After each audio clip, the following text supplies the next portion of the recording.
All right, guys. 68 is the number. 68 brilliant moves for 2026. I'm going to catch you guys up on what you missed, give you an opportunity to find some of these. So this was a game I was playing with black. Let me just back up a few moves.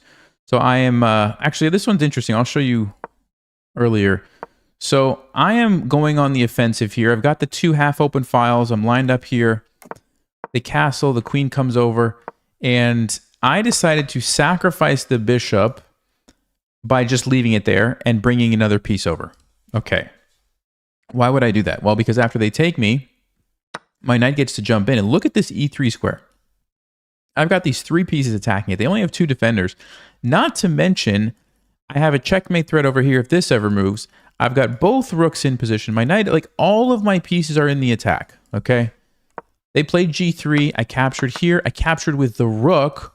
The idea is that I'm attacking the queen, but once the queen moves somewhere, I now have a discovered check with my bishop. Okay, and I can do whatever I want, take the knight, attack the queen. I have all kinds of good moves. So they decided to give up their queen. All right, so that's how we end up in this position where I'm up a queen. All right, so I took here, which I thought would have been a brilliant move, but it wasn't. But anyway, they went here, queen g4. I'm threatening to take right here.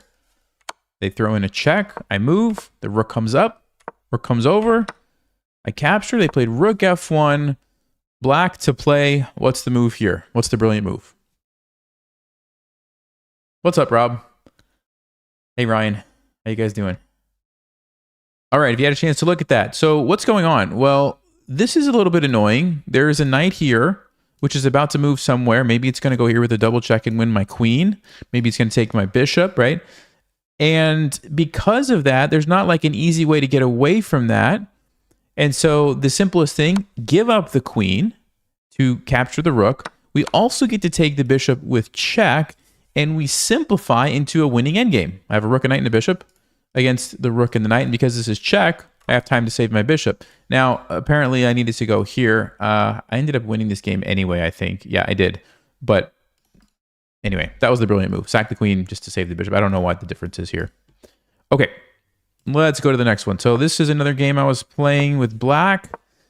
I'm trying to attack. They played e3. Black to play. What's the move?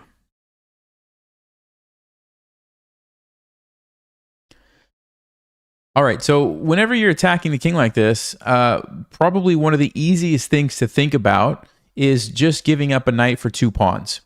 Because if you can give up a knight for 2 pawns and generate a good attack, it's usually worth it in a lot of cases. So that's what I did here. Knight takes e3. That's the brilliant move. Now, you had to notice that if you recapture here, well, white has a pretty good defensive option, queen e2. And now I don't really have a clear follow-up. Yes, I can take the pawn, but then they can play queen f2, and the queen is actually doing a really good job defending. If I take here, they don't have an option to block with the queen, so they're forced to move their king, and then you can follow up with something like bishop a6. There's actually even more powerful move, rook g8. And I think I ended up losing this game, actually blundered later, but still had the brilliant attack going, and I should have won. All right, so that was number 2. Let's go to the next game. This one, we had 2 back-to-back brilliant moves. So let me just back up a couple of moves. So I played queen e1, brought the queen over to the king side. They played knight b4. I played knight g5, and they captured my bishop. Big mistake. Why is it a mistake, and what did I play?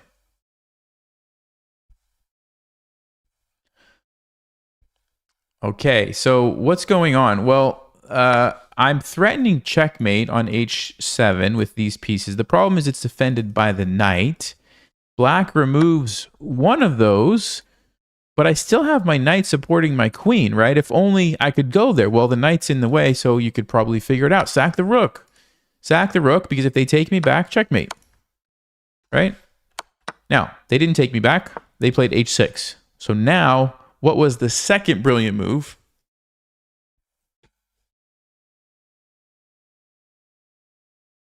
This one was probably a little bit harder to find, but if you're tracking on the idea that like we need to make sure we maintain this threat here, we sack it again. Rook takes h6. So back-to-back brilliant rook sacrifices. I'm sure Levy would have something to say about that. And the point is, after this, we come in here, and there's a checkmate, and how are they going to stop it? They can't. Bishop can't get there. Queen can't get there. There's nothing. They played queen f6 and I just checkmated them. So that was a nice one. Okay. Here we go. Let's back up a couple of moves. So I played bishop b4. They played bishop e3. I brought the rook over. Queen to d2, knight to d5, and they castled. It's a big mistake. Why is it a big mistake? Well, like I just said, one of the first things you want to check for when you're trying to attack the king is, can I sack a piece for 2 pawns? Sometimes it's a knight, sometimes it's a bishop. Bishop takes h3. And because removing those 2 pawns in front of the king is usually a pretty good thing, right? So we sack it here. They take, and I think I messed up. Yeah, I actually blundered this game.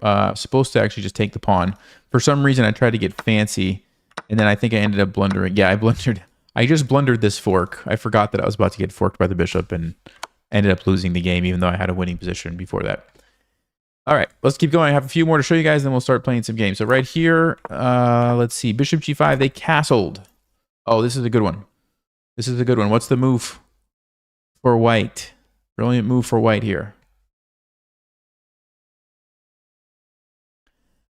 Okay, this is a unique tactic. You guys have probably seen it if you've watched me play. Bishop takes h7 check. The point is the king can't take because my queen is defending. And if the knight takes, you've now unleashed this battery where I'm going to take on e7. So for example, this and this. And I'm getting a fork and I'm getting a bunch of material back. So they decided to play king h8, which is also not a good move because now I can just move my bishop somewhere. And this is obviously very bad for black. But anyway, all right, let's keep going. This position, wait. Where's my brilliant move at? Sorry, guys. Hold on one second. There we go. Okay. So they played here. Okay, I had 2 brilliant moves in this game. Yeah, this was another one. I had 2 brilliant moves and still lost this game. I was so mad about this game. I remember this one. Okay. So they just played g5. Obviously, I'm attacking. I have my bishops in a good position. My queen, this pawn is here. What's the brilliant move? All right, if you had a chance to look at that, I just castled. And it's brilliant because I'm leaving my knight to be captured for free. So the brilliant castle queen side, honestly, I don't think I've ever done that before. I don't know if you guys have seen that before or not, but that's kind of cool. I think I've seen a brilliant castle, but castle queen side? I mean, yeah, that's pretty neat. So there's the brilliant. They could take my knight if they want. They decided to go queen a5. I played h6. I'm hoping that they take so that I can sack my rook and come over here and checkmate on the h file.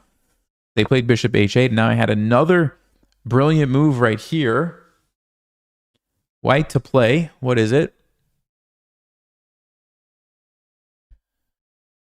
All right, if you had a chance to look at that. Knight to f4. So this knight is just getting sacrificed again. They didn't take it the first time. Now I'm saying, come on, take it this time. What's the idea? Well, if they take me, it opens up my queen. And, probably just bring one of your rooks over. And I don't see how, let's just say this one. How is black going to stop this? I'm coming in here for checkmate. Let's see. They could play bishop f5, but then we have bishop g8. King is trapped, and so this is checkmate. So it's over. They actually didn't take it. They played bishop f5, and somehow I managed to lose this game. I got low on time and blundered and lost, which is kind of amazing. But yeah, it happens. All right. Last one, guys. Here we go. They captured. It's my turn. What's the brilliant move for white?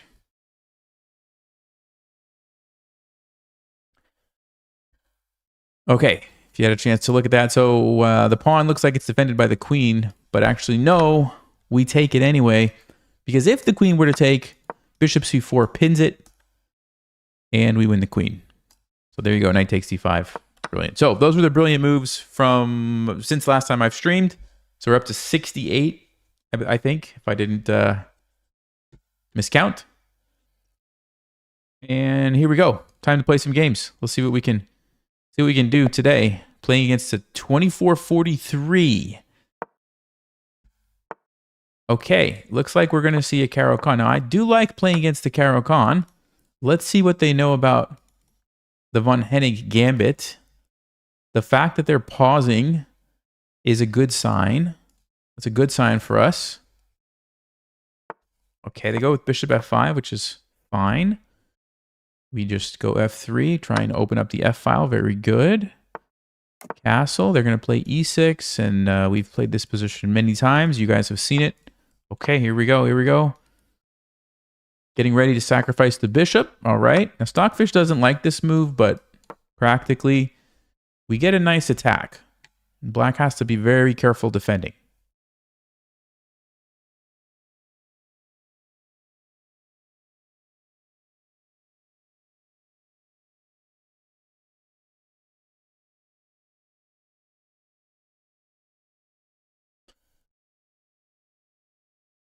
I'm wondering if they are... Okay, I was going to say, are they not going to take it? They do take it. Queen d7, we go bishop g5 here. Queen e7, we go rook e1 to line up on these guys. And queen somewhere else. Queen d6, we go queen e2. So there's kind of a different move in each situation. Queen d7 is definitely the most common at this level. So I'm expecting we see that, and I'll just go bishop g5 immediately. And the reason we're going bishop g5, I should point out, is if they take our knight, we want to be able to pin their queen. But if we do it right away, they can actually just block with their knight. Takes, and then they take back, and we have a hard time actually winning the queen. So we go here so that we can take it. After they take back, then we can pin the queen.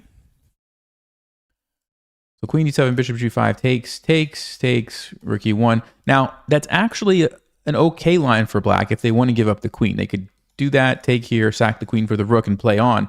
The problem for black is their king is not super safe. But they do have a bunch of pieces, and so it's actually a good line for black. Yeah, so they go there. Let's go bishop g5.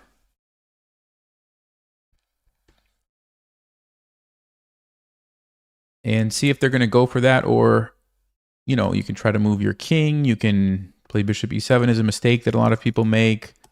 There's quite a few things they could do here, so let's see.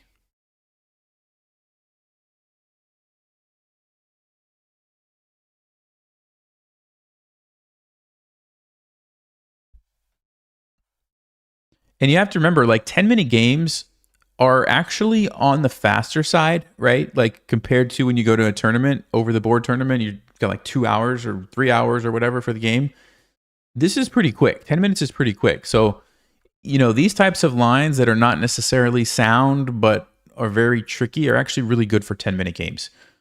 Against a really strong player, I honestly think I probably would still play this line in an OTB tournament, but against a very strong player, you know, if they find the right solution, you are going to be in a bad position. So, but in 10-minute games, you know, like if I get a 4-minute time advantage by the time they figure out the best moves, like that's probably worth it, right? Practically, it's probably a good decision.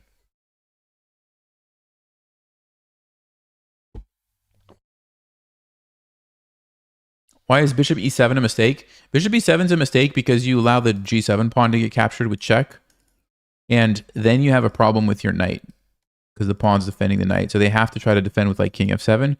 But then I think we just go knight h5, and we have 3 pieces attacking this.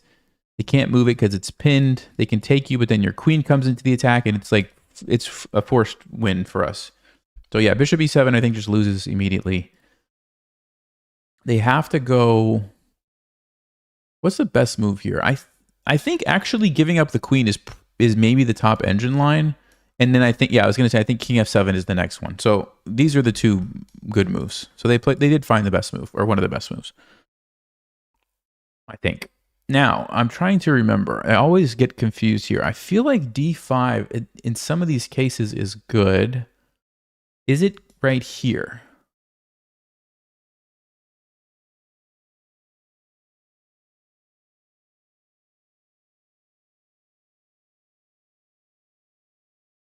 Yeah, I'm pretty sure it's d5 here. The idea is takes, and then we can like take here and win the queen, or yeah, I'm pretty sure it's d5. I could be, I need to refresh my memory. I actually forget this often, but I think it's d5.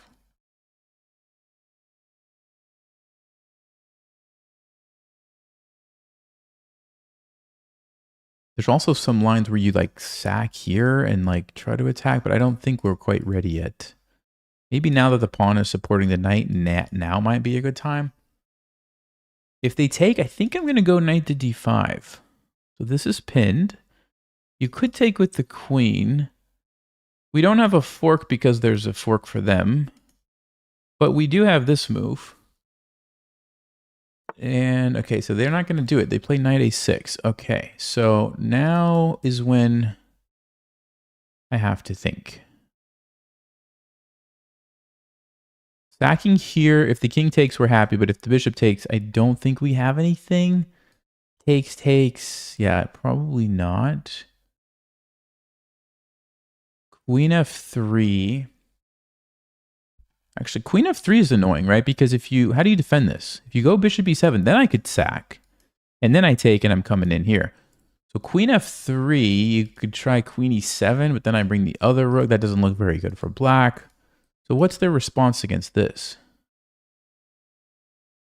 Actually, don't know. I think we go queen f3. I don't see how black's going to easily defend this.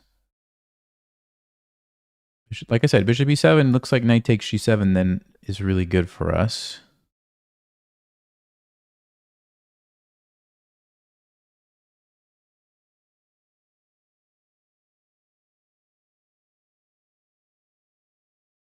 Yeah, I'm feeling pretty good about this attack. Because now that we've moved the queen, we can actually bring another piece into the attack, whether that's a rook here or maybe here. But also just the initial pressure on f6 is hard for black to deal with. Especially without your knight to be able to come here to support. It's off to the side. If you can't play bishop e7, I don't know what you're going to play. I'm pretty sure knight takes g7 is going to cause black a lot of problems. Maybe they could just take it. Maybe they could, actually. But that, I mean, that looks like a very unpleasant position. Then I bring the rook here.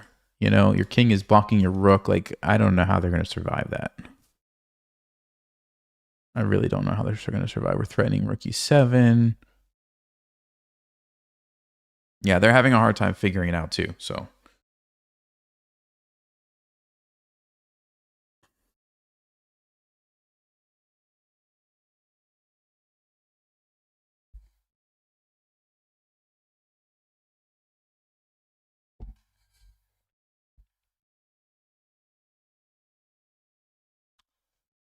Yeah, I think the order is GM is the top, then IM, then I believe it's FM, CM, NM.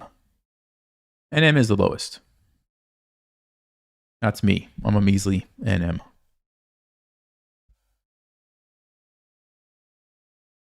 Okay, they are really thinking. So we have a huge time advantage now. We're up almost 5 minutes in a 10-minute game. I never thought I would say that. It's not usually what happens when we live stream, but... Whoa. Wait, so they're going to let me take this? No. That does not seem to be the right move. Okay, hold on. If I take and they take me... First of all, I could take, they take, and I could play... Oh, then they would be threatening to take back. I see. So I would have to do something like...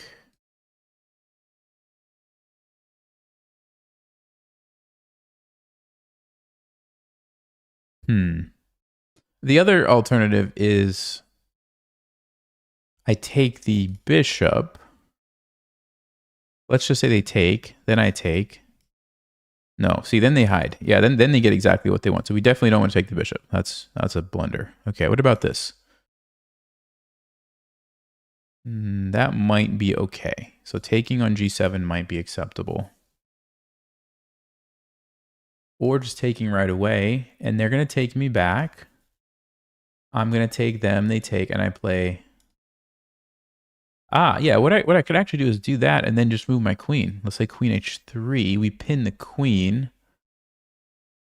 Okay, so check. I go in the corner, then they bring their, let's just say their rook over. So I take, they take. So what's the situation? I have a rook and a queen and a knight, and they have 2 rooks and 2 bishops. That should be good for me, but is that the best I can do?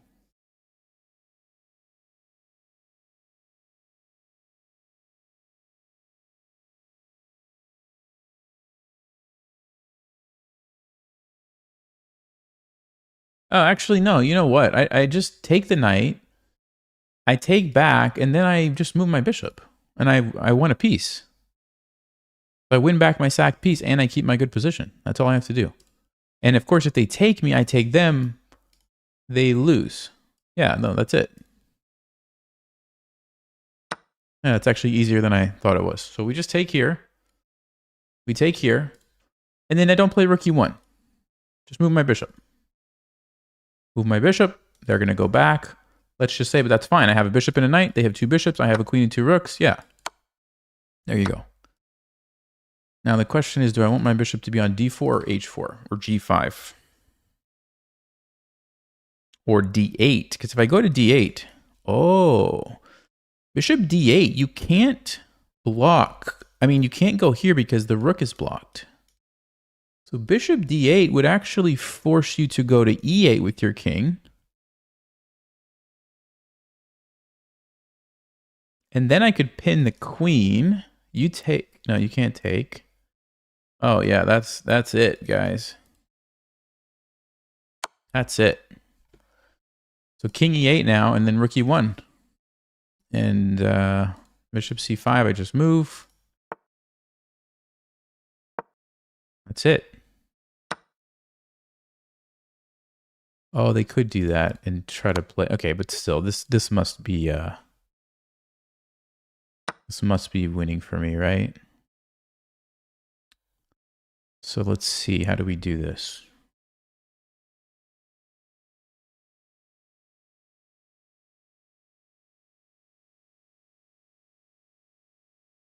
I think I go check and then check with the queen, which is going to might force them out. Yeah, that's got to be it. That's got to be it. So we're going to keep attacking. And I want to force the king to where I can get it again with the queen. It's going to be on one of these squares. Okay, so here we can go. Actually, f4 maybe is even better. Yeah, f4. So we've cut him off here and here. Okay, you guys see that? Yeah, so he has to either run or go back there. So he decides to run, but now we should definitely have checkmate, right?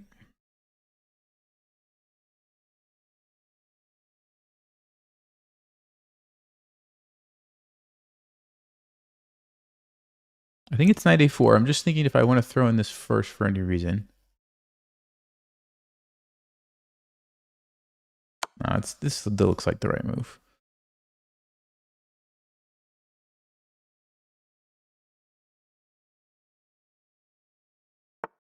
Okay.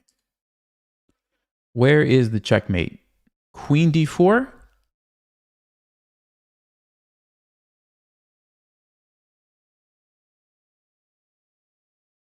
Ooh, queen f1 is interesting actually too. c4 I don't think is the right thing. Let's see. Queen here. Let's say they take me. I have to make sure that they can't get away with that. Here. Bishop b4. Nah, that's definitely got to be winning. Okay, so let's say they go c5. Or if they go here. I mean,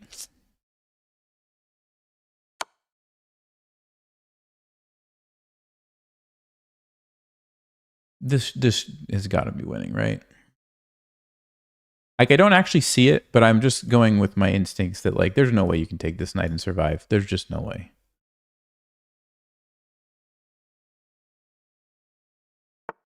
Okay, so they agree with me there. They go back.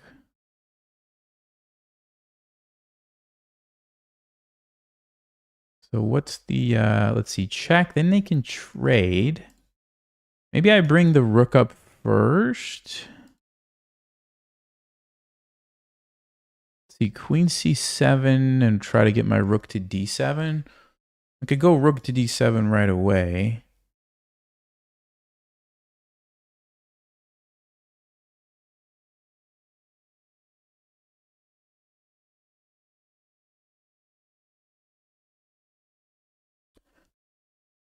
It's actually crazy that I don't see a checkmate.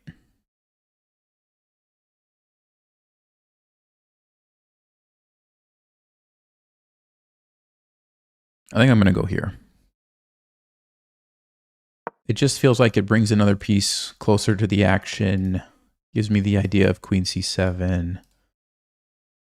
Bishop can't really develop easily. It can go to b4, but I don't know. I feel like maybe then I can go knight c5, and at that point, if you trade, you just wasted a move. They go there, okay. So hold on. If I go here, check, the rook come. No, your rook's under attack. You can't do that. So I could do that. I can go queen c7.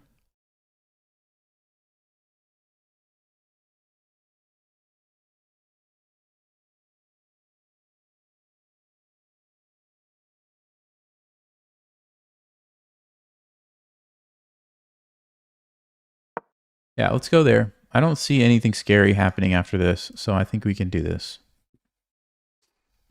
It's just a check. I just move. Not a big deal, right? This is going to be checkmate. Okay, they just resign. Whew, all right. Did we get some brilliant moves in that game? That's the question. No brilliant moves. All right, but it was still a nice game. It was a nice game. We got some good points. So let's see. Let's take a look at this line. So yeah, bishop g5. The best move, according to the engine, is actually just taking, letting me take here. And then going king d7. Whoa. So you actually do avoid the, I forgot about that one. Then I can save my bishop and king c7. You just run your king over there.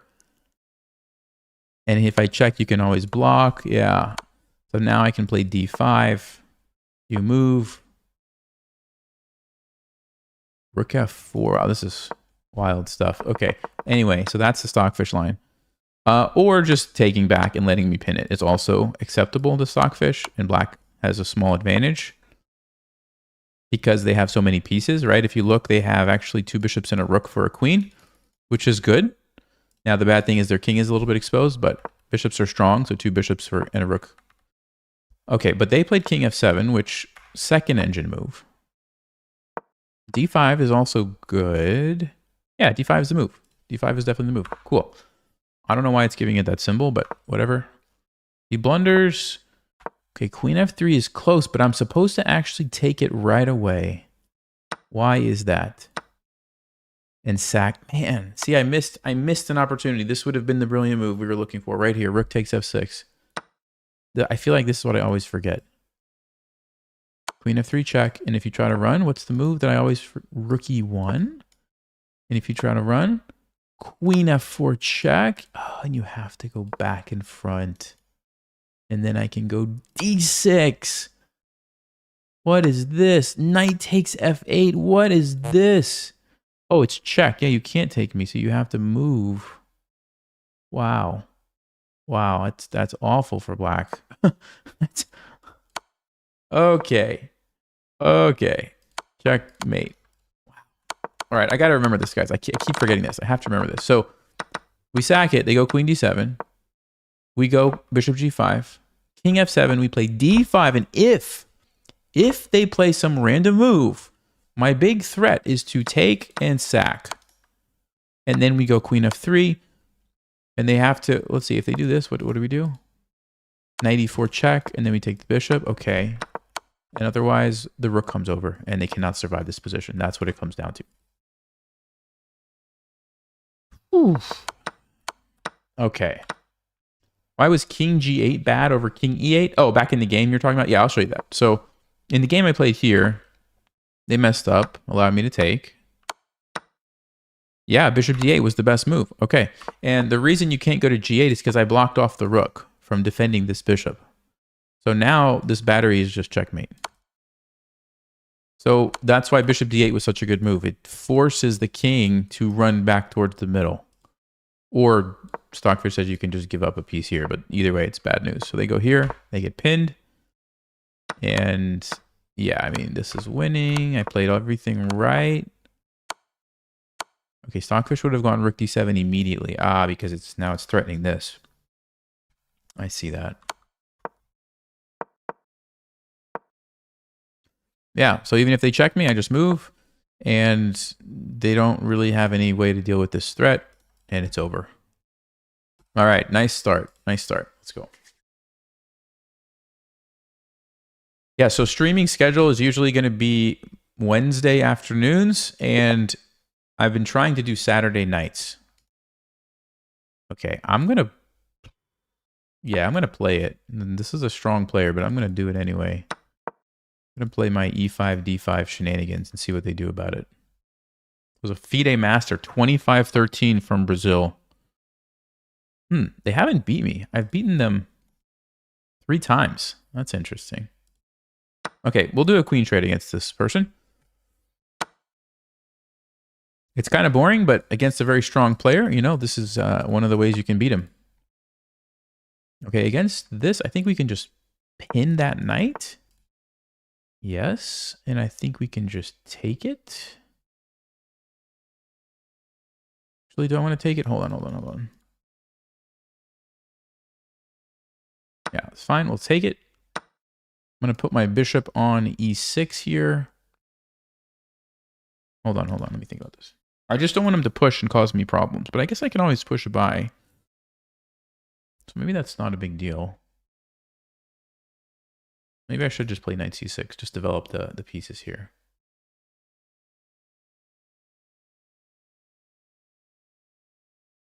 Okay, let's just develop, actually. I think we got to get this knight out here.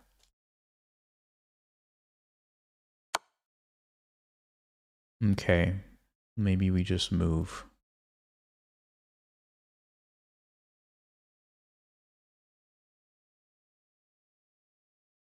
Or bishop d7. I could play bishop d7. Let's see. What I'm worried about is this pawn. I don't want to lose this pawn. So I guess I'll go here so I can defend the pawn. No, it might be a mistake. I might be messing this up, actually. Maybe I shouldn't have taken this. Yeah, I probably should have played d4 in hindsight.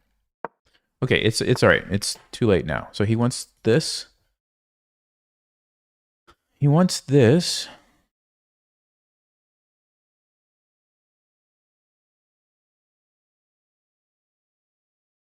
If I take, we have 2 bishops against 2 knights. His pawn structure is messed up, but the bishops are going to be so strong. I don't know if we can get away with that. I think I should probably go here.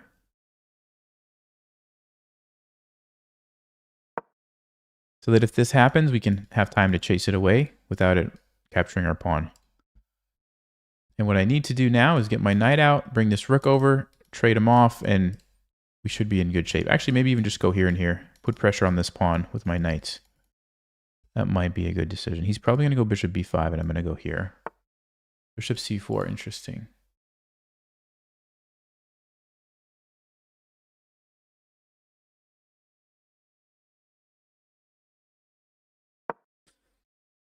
Okay, I'm still going to try to get knight g6 in. I'm hoping we don't have to lose a pawn here. That would be unfortunate if we lost this pawn.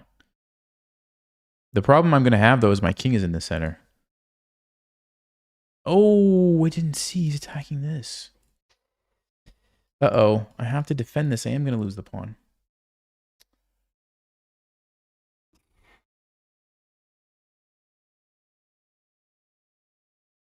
And we can't castle. We cannot castle. Yeah, this is bad. This is really bad now. Okay, well, I have to, obviously, we can't let him take this. And that's why he played bishop c4. Okay, he's going to go rook e1. Yeah, he's going to take the pawn. Uh-oh. All right, well, I messed this opening up big time.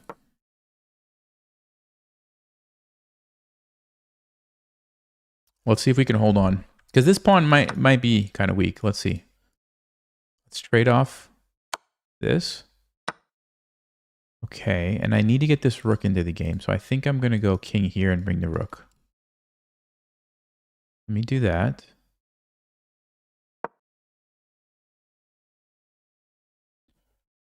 Cannot play an endgame without your rook, so this has to be coming over. All right, we'll defend the pawn. He pushes by. Yeah, it's annoying, but it also might be hard for him to defend this, I'm thinking. It could be wrong. Let's see. I could be wrong, but this pawn might be a target for me now. We can put a bishop here, we can put a rook here, we can put a knight here, we can attack it 3 times. We can chase this guy away at some point. First things first, though. Let's get the rook involved, I think. And then I might try to kick this knight away. I have to be careful if there's not some tactics.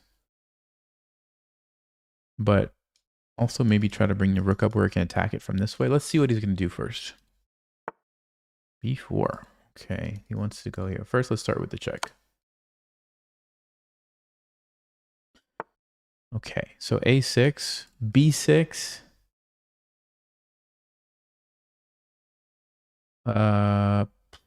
Let's see. I don't think this is a huge deal. We can play like knight D4. So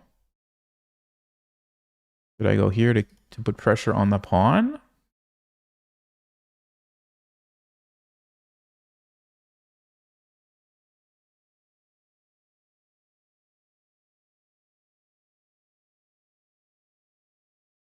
Yeah, I think I like that. I think I like that. Because if we win this pawn, then we have very good chances to just draw the game.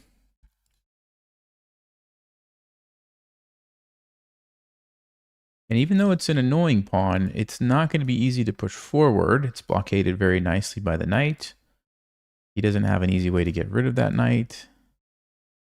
At least I don't think so. Okay, I don't think I want to allow that.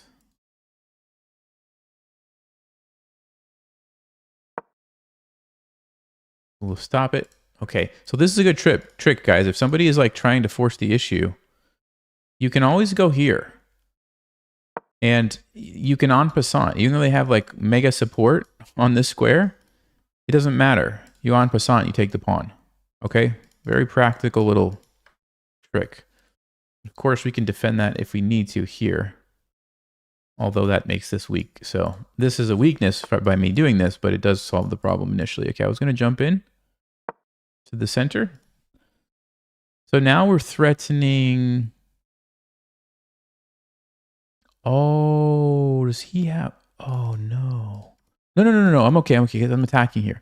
I thought he was going to just go here and win my knight. I was like panicking for a second. No. We're good. We take this.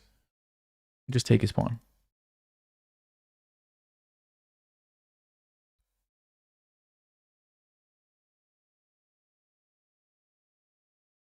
Well, I suppose as a backup, I could even consider this sacrifice, because then this pawn would be very annoying. His pieces are not close to this H-file, but probably a little bit too slow. He might even just be able to play rook H1. Yeah, maybe. Okay. But this threat is my idea.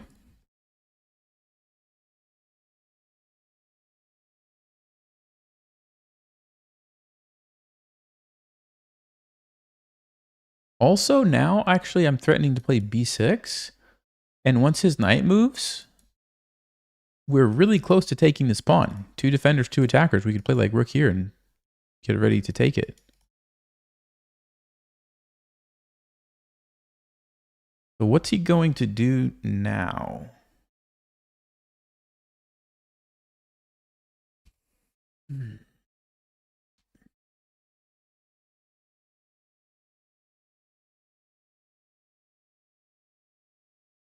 I mean, you can always take the knight, but then he has to give up the bishop pair, which I think would be a small positional win for us. So I don't think he's going to want to do that, but I don't know.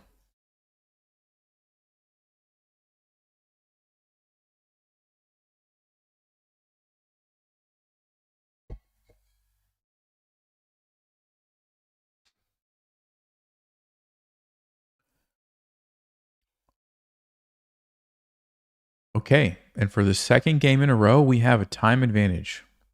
How did that happen? Okay, 94. Interesting move. I don't think we want to take it. That looks really good for him if we take that knight. Does he have some crazy tactics if we take the pawn? Is that what's going on here? He has a check, but we take. He has this move. Yeah, that looks pretty good. Then he can come down.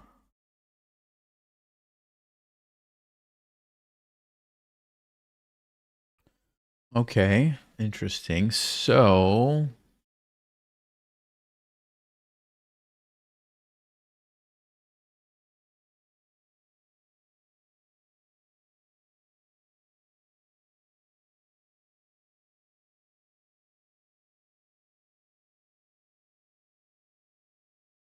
yeah, what should I do?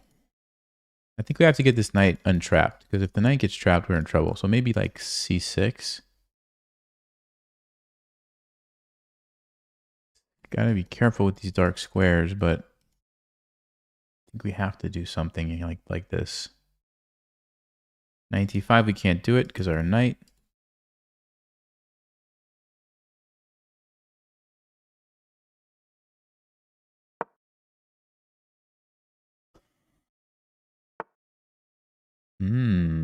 He wants to just leave that.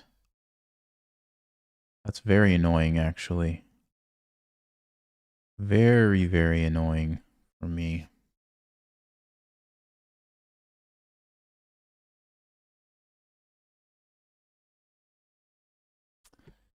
So I could try to play b6. The idea is then I could play c5 and support my knight. And if he takes me, then it allows me to defend. Let's do that. So now there's no en passant. And if I get this, I have a nice pawn chain supporting my knight. Okay. Still have to be careful, though, because this could still get trapped. Now he does take. All right. So the question is, which way do I take back?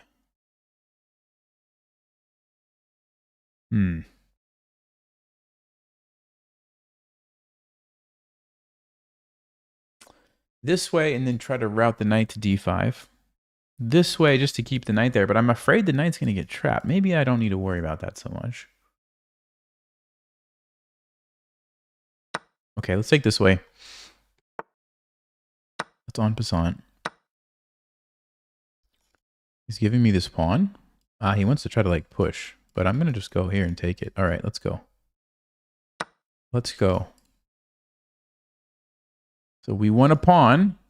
This is weak. This is weak. This is coming. I feel like we might be clawing our way back into this game. Unless he has some tactics here, which is very possible, actually. It is quite possible that he has some tactics.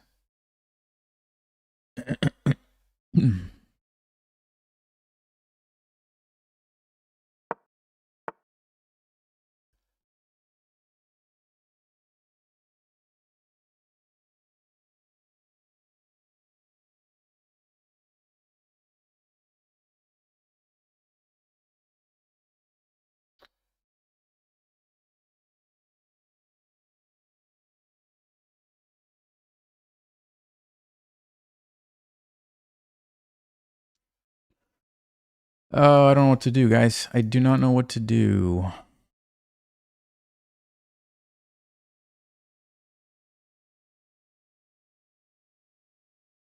Really would love to get my knight on e5, but does it accomplish much if he just moves back?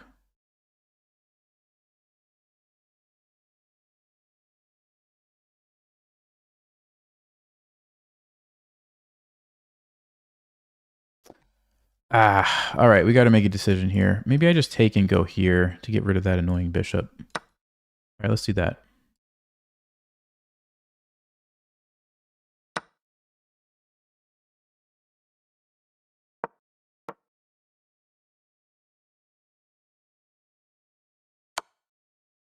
Ooh, I didn't see that. I didn't see that. I don't know if I'm in trouble, but I definitely did not see that move. Check, I can run in the corner. I guess I'm okay, but that's kind of scary. I don't like this. I totally missed that move. Well, I am threatening this annoying pawn, so that's at least something. If he pushes, we can go here and take it. Or at least, I think we can take it soon. If he trades, it would take me an extra move, but I think that's okay. So it's basically just this pawn. Don't lose a piece. and don't get checkmated. As long as I can get the pawn, not lose a piece, not get checkmated, I'm going to at least get a draw. And then maybe even somehow come out up a pawn. I don't know. But that's a lot to worry about. That is a lot to worry about.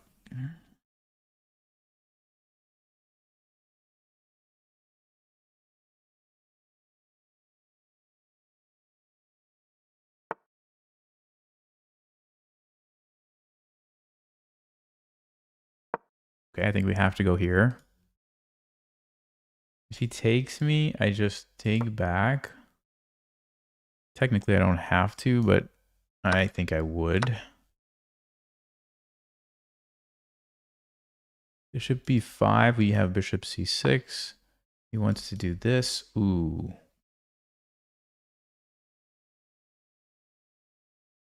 Okay, so we... Oh, I can go here, though.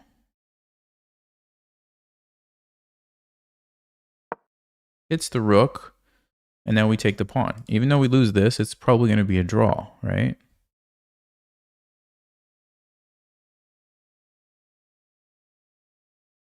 It's probably going to be a draw. Check, we run, the king, it's fine. Okay. Let's be careful here. Let's be careful.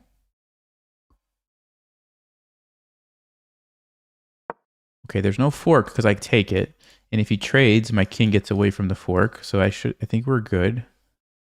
So the biggest risk now is getting flagged, right? Okay, so let's pick up the pace here. Let's see, there's a fork there still.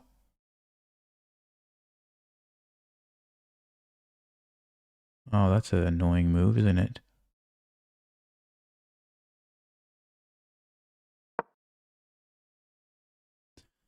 He was trying to set up some shenanigans there, I think.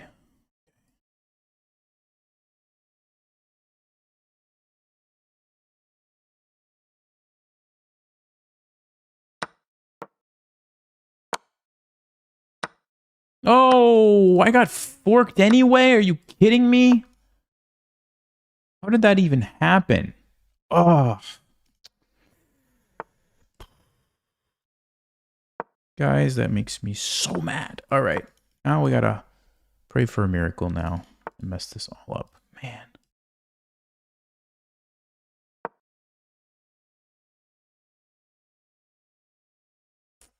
I'm gonna go there. Ugh. Nelson, why did you do this?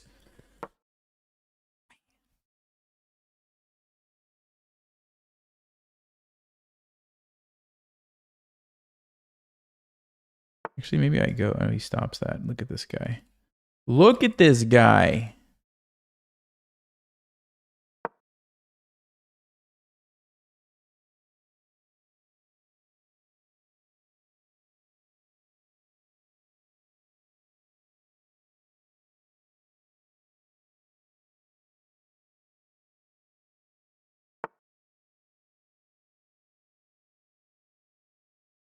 I can't do anything. I literally can't do anything.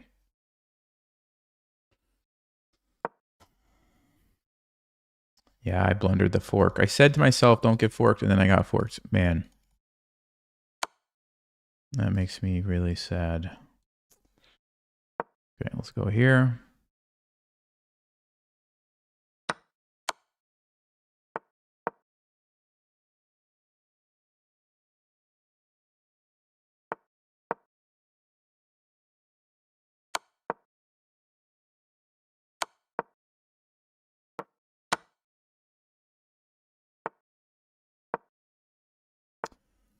Yeah, I don't think we can flag him here, guys. I do not think so.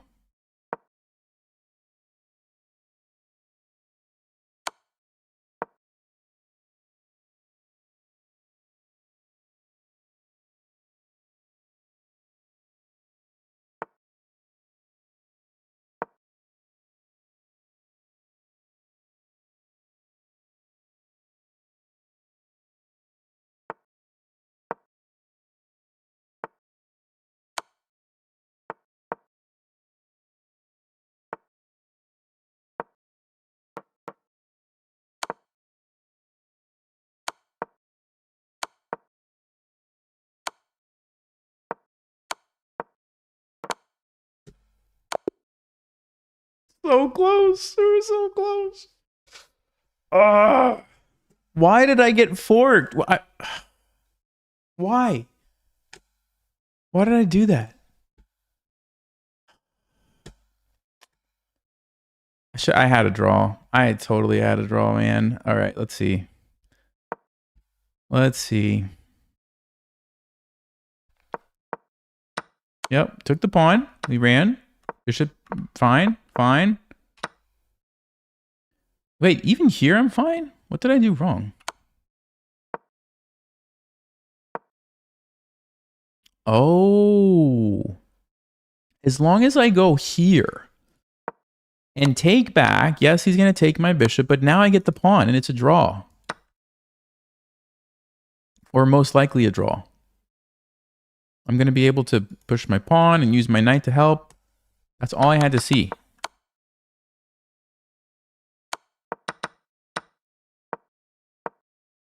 But now I'm not able to get his pawns. So it wasn't actually the fork that was a problem. But I also could have played any other move. King d6, rook e6, like anything to get away from this fork, and I'm fine. Like anything. Rook f7 would have been fine. That's annoying.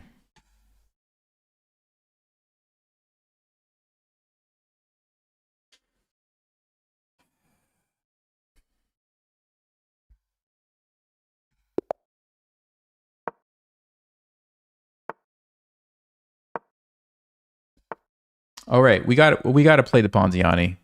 I have some new courses coming out really soon. We got to play it. Scandinavian, it's actually dropping first. I gotta put a link in the description. It's coming really soon. So by the time you watch this video, maybe after the fact, you might see it. Okay. Guys, remember what happened last time we played this line? You guys remember what happened? Sack the bishop. Let's go. Let's go checkmate this king. King g8? Does he want to go king g8? You guys remember, right? King g8?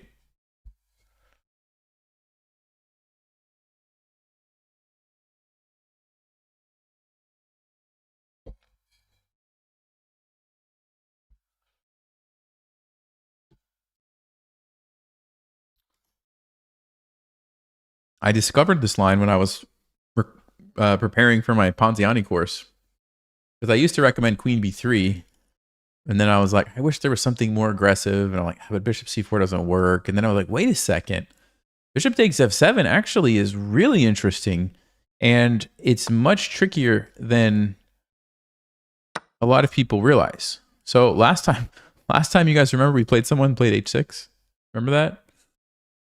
It was like a 2360 or some like high-rated player fell for this trap. So let's see what happens if they don't fall for it. I'm really curious to see, because I've not tried this against a strong player, well, except for that other time who fell for the trap. Yeah, I think d5 is actually one of the better moves. I think it is.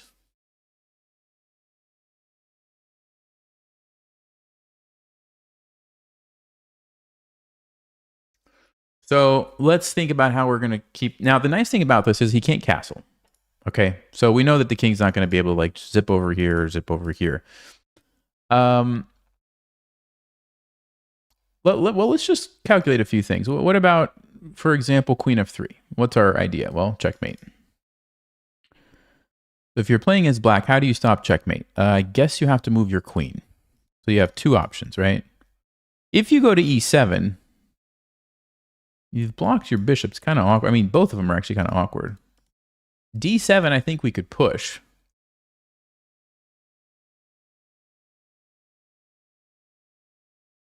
Yeah, I think we could push on d7. That would be very unpleasant. So I like queen f3. Now, I'm just not sure if I'm being a little too ambitious. Let's see. Queen e7. Knight f7 is pretty interesting now, but then this... Yeah, we do need to get castled. So I'm wondering if I should castle first. But the nice thing about queen f3 too is it stops the bishop. There's also e6 right away. I don't know if now is the time for e6 right away. That's another way to look at it. You know what? Maybe I should play e6. Let's play e6. Because the thing about e6 is you can't use your bishop now. Even if you try to take this, I'm going to castle real quick and bring my rook here. Yeah, this is what I was looking at when I was preparing for the course. I noticed that like it's not easy for black to figure out what to do because you can't castle. You can't really take the pawn without opening up this. You have to be super careful about getting checkmated. And your knights are just kind of like, yeah, I don't know what they're doing over there. And so, yeah, it's a really interesting line, actually.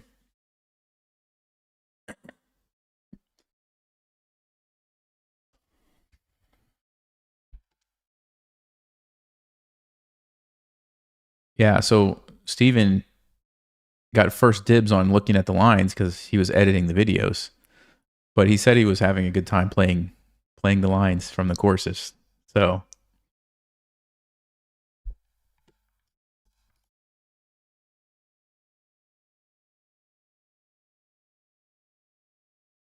I mean, look how easy it is for us to develop our pieces going forward. We castle, rook can come over whenever we want. We can play knight c3, put some immediate pressure. Bishop can come out whenever we want. Queen has a lot of good options that we should keep our eyes on, right? Even here, like it's so many things we can do. And black is like struggling to make a move. So yeah, are we down a piece? Yeah, but I think it's worth it. Queen f6, okay. Queen f6. Yeah, that might be one of the better moves. That might be one of the better moves. So I'm thinking I want to just castle. I'm not sure if I'm concerned about this or not. I'm thinking if I want to worry about that. Of course, this is not an issue if we castle. We could, let's see, knight c3 is interesting. That is defended. I think castling is the way to go. Yeah, I think castling is the way to go. All right, so let's do that. Knight takes d4. We might have to worry about it, but we'll see. Knight c3 is what I'm thinking initially. Rook e1, maybe at some point. Knight f7 doesn't do a whole lot after rook g8, unfortunately. Actually, knight here, bishop g5 might be a way to quickly develop the bishop. Yeah, that is something to keep an eye on. For example, knight takes d4, maybe knight f7, rook g8, bishop g5, the queen moves, then we take the knight. Queen can't defend there or there. Let's see, not there. Yeah, that would actually be annoying. So another trap, potentially, that black has to watch out for.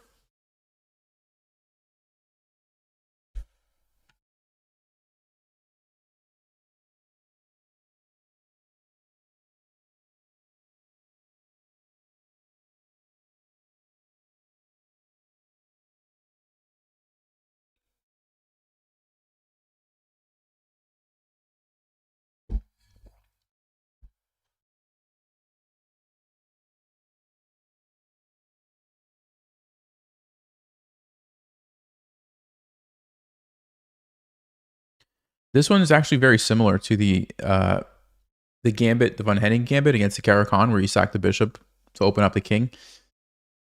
It reminds me a lot of that, right? We're down the light squared bishop because we sacrificed it, but the king is stuck in the center. We get to attack it. We have a nice open file. It's a little different because we have this knight on g5 and the pawn, but I don't know. I like it. I like it.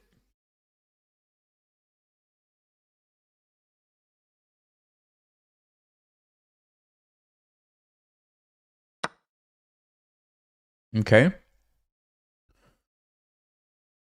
So my first thought is to go check, to force the pawn up, and then go back. The idea is if I go there immediately, he can block. But if I go check, g6, go back, you can't block with the queen. And again, how do you defend this? Knight e5, okay, but then I go, let's see, yeah, queen f6 would work, I believe. Any other moves? Other moves would be, no, I don't see anything. Let's do it. That looks like the best way to press the advantage, or at least try to get an advantage.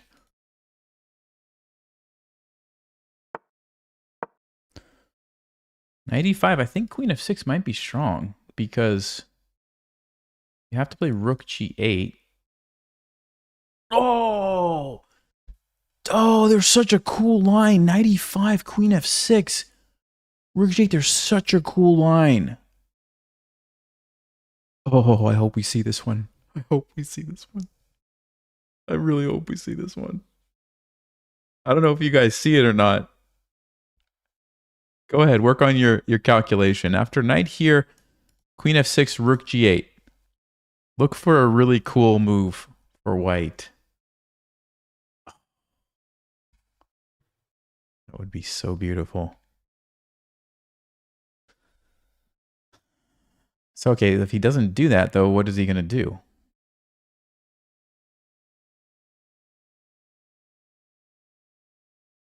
Yeah, I don't actually know. Maybe black already messed up. Maybe they already made a mistake. I mean, this does not look good for black. And the game is still just starting. Like we're not even done yet. We still have to like develop our pieces, and who knows what's going to happen once we get all those things out there, right? Because remember, king is stuck. King is stuck permanently. You cannot castle. So that's what's so nice about this. We just get long-term attacking chances, you know? Who cares? We're down a bishop. It doesn't work because of the discover check with the knight? No. So that's a good point. So he was saying that if we go queen f6, there's a discover check with the knight. You're right. It's just a discover check, but I take it with my queen. So I just get a free piece. Okay, the line I was showing, I was hoping we were going to see. Queen f6, rook g8, queen f7. Forking these guys. So the knight's going to take my queen, right? Yeah, but then I take here, forking them again. The king has to move somewhere. Guess what? I take the rook and get my queen back. So I end up getting a knight and a rook and still have a queen at the end for a pawn, essentially. That's an amazing tactic. Unfortunately, they dodged it. This guy's dodging everything, it seems like. Really seems like this guy's dodging everything. So, I guess we just keep trying to attack. I mean, we have knight f7, but what does that accomplish? Then he goes there. We can play bishop h6, but queen's just going to move somewhere, and then what? Yeah, it's not worth it. And right now, I don't think we want to trade the queens, right? Because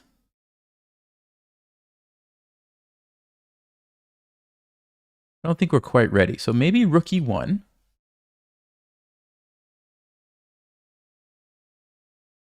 Maybe e7. Maybe knight c3.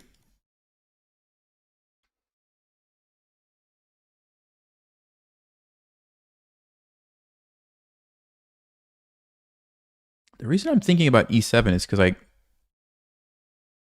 almost don't want the pawn in my way, you know? I almost want it to be gone. I also would love to get some pieces out, though. But like, if I go here, he's just going to play bishop e7. And then I'm like, I don't know what's happening after the rook comes over here. I mean, I guess I always have knight f7, and the game can go on. But then he can sack, maybe? Oh, this is really interesting stuff. But if I go here, it does let out the bishop, which is going to be kind of annoying. But is it worth it to get the rook there?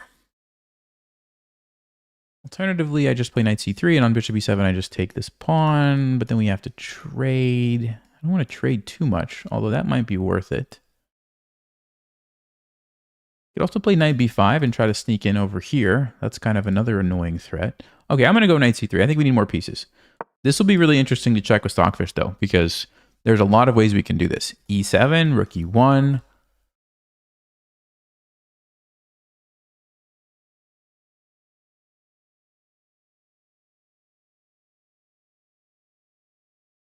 But I still feel like we have lots of attacking chances left.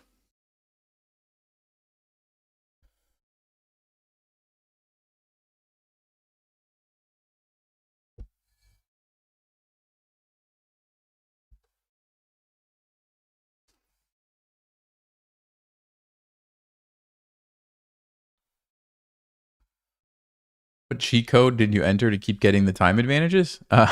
It's the crazy gambits. It's the crazy gambits. People don't know how to respond. That's what it is. And if you don't like take your time and think, you're probably just going to blunder into something.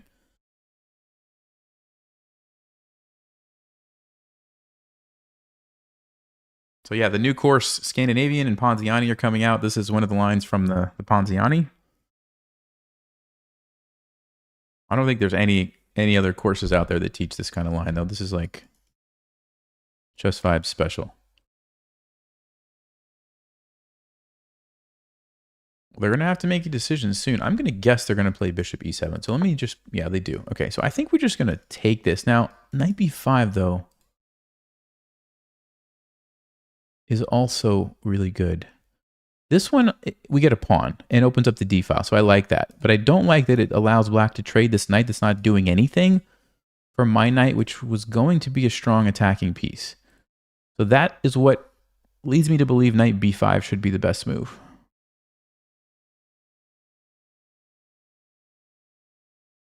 Yeah, I'm going to do it. I don't think you want to let him trade off this piece. And I think this threat's really annoying now for the black king. Of course, if you take here, you're just bringing out more pieces. That cannot be good for black. You have to figure out a way to defend this without trading this bishop. So you could go back here, but then I can cut off the queen and maybe... Well, he goes for that. Okay, I do not believe that's a good move. Let's take...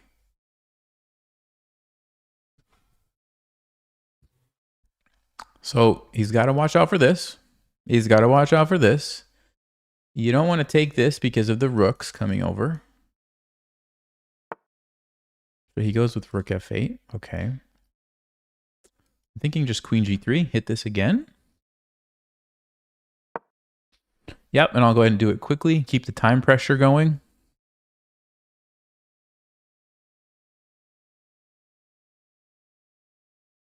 Yeah, how do they defend this? They can't stop me, right? It's not even a fork. It's like checkmate now, except the queen would have to sacrifice itself.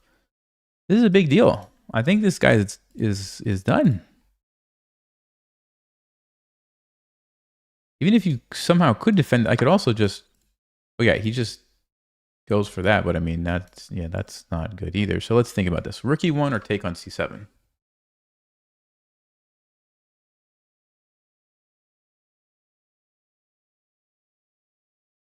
I think we take on c7 first, and then he's going to try to run back here, and I'm going to say, no, you can't, and I'm going to take this. Okay, he's going to try to do that. That's fine. I think we take this.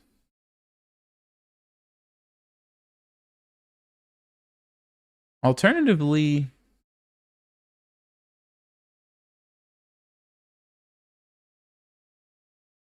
I mean, if I want to get some material back, I could take the rook, but I don't really care about material. I really just care about, can I checkmate this king?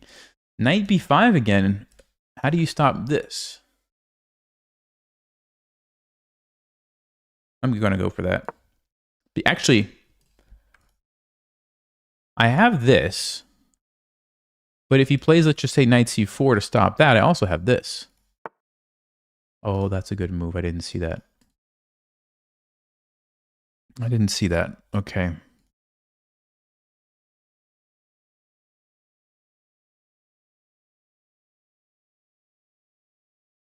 Or is it a good move? I have f4, actually. No check, no check. So where do you move your queen? And then I have f5. You could take here. I have rook b1. Oh my goodness. Let's go. Let's go. See, whether or not I win this game, I'm having so much fun playing this. Okay, he plays queen f5. That's actually maybe smart. Oh, but we can come this way. We attack him again. Then he has knight c4, though. Then he has knight c4. So maybe I need another piece. I need a rook to come in here and win the game for me. How do we do that?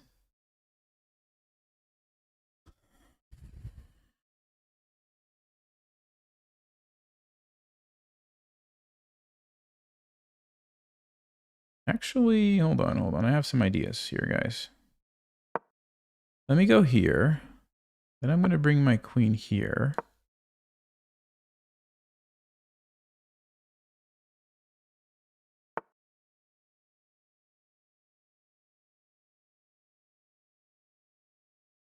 I got to stop the queen trade. He's trying to trade queens. We got to stop that. Okay. I think I just... Keep attacking the queen. I think that's what we do.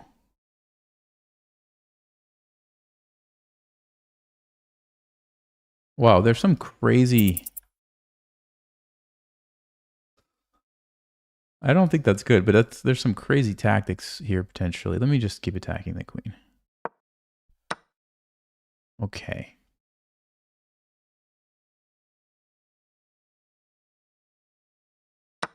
Let's go get some brilliant moves.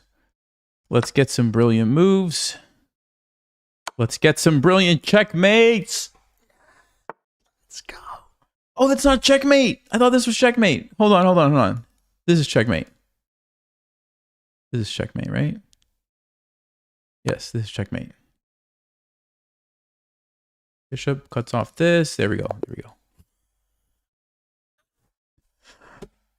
Okay. Who said they didn't think the gambit was good? Who said it? What do you think now? Look at that. I mean, we're playing against a 2300 in a rapid game, and they clearly cannot figure out everything. So for you guys who are like 800, 1,000, 1,200, 1,400, 1,600, 1,800, you're going to crush everybody. You know? You're going to crush everybody.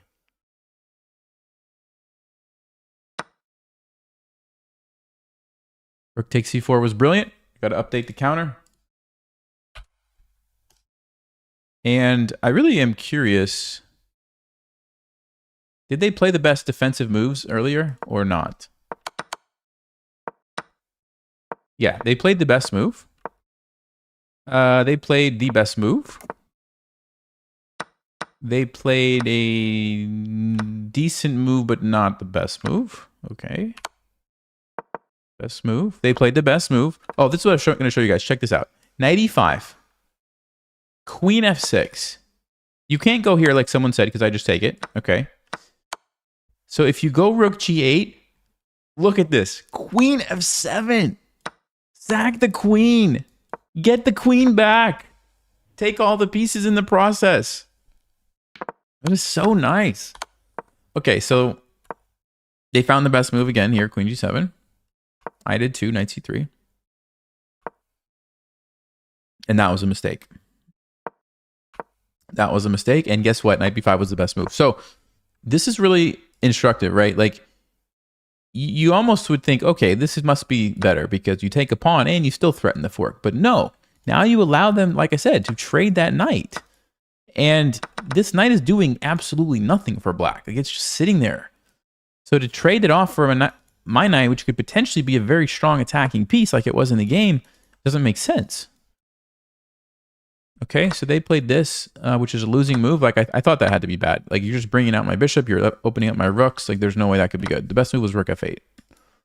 Then queen g3, and the game goes on. It's still pretty crazy. Queen g3 was the best move. Okay, best move. Oh, Stockfish wanted me to go rook e1 here.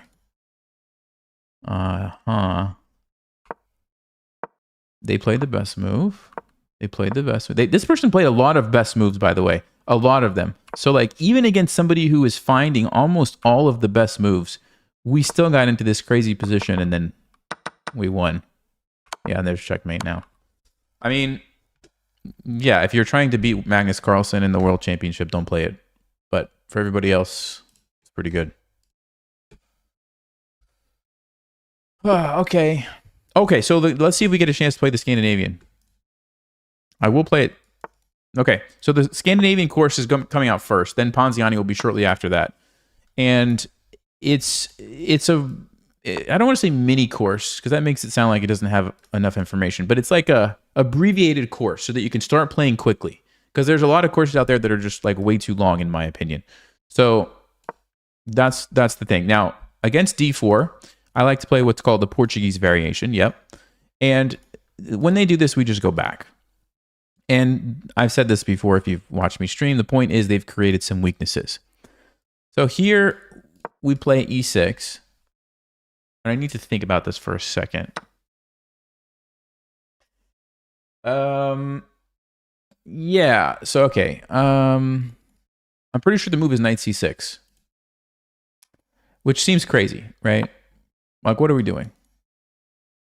They didn't even want to take this. That's interesting. I wonder if they knew I was going to do that. Okay, so bishop e3.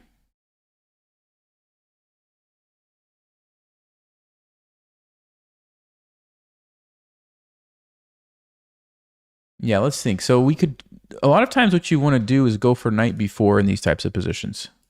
And you get some really nice threats. But in this case, I'm wondering if we should just throw in the check and castle.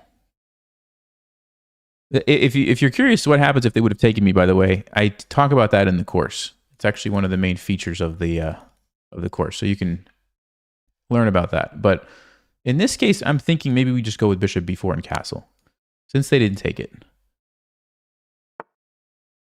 And the point is we want to develop as quickly as we can. And this is actually an awkward move for them, right? Because their knight can't go there. And they have these weaknesses now in the position. Like even this bishop is weaker than it would normally be because there's no pawn defending it. Things like that, right? Where we can take advantage of if they ever decide to take here. So let's see. Some people like to play d5. Yeah, d5 might be an okay move here. They kind of confused me with this bishop e3 move. I wasn't expecting that. So but I think we can still just like try to take advantage of this e file and be okay.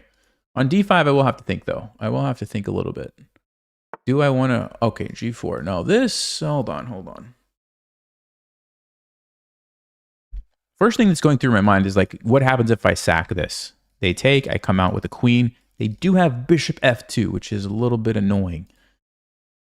They do have bishop f2. Takes, check, bishop f2. Yeah, what's my response? I don't have a good response to that, do I? So unfortunately, we might have to go back. I don't like retreating, but you know, sometimes you have to do it in chess. Let's go back. And again, like super weakening move. You know, this is even more powerful now at some point in the future once we can get rid of this bishop, which probably is going to be like a rook sacrifice. So it looks like white is, you know, attacking us, but really they're creating lots of weaknesses in the position.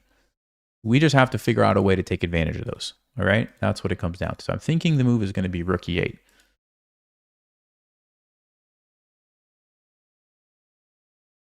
Now let's go rook e8. And remember, I don't really want to take this because as soon as I take that, I'm blocking off the e file. Ah, they want to go knight f4. I see what they're trying to do. Okay. So I didn't really want to do this, but maybe I have to. Maybe I have to, only because what else am I going to play? I have to play something here.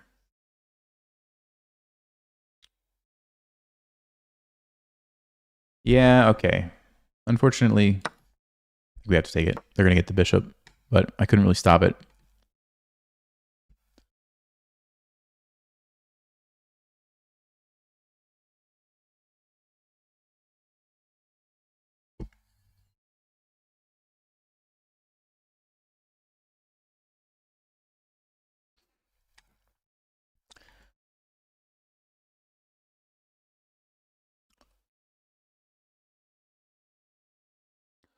All right, let's see. What are they going to do? I played this person before, and I won. I won last time.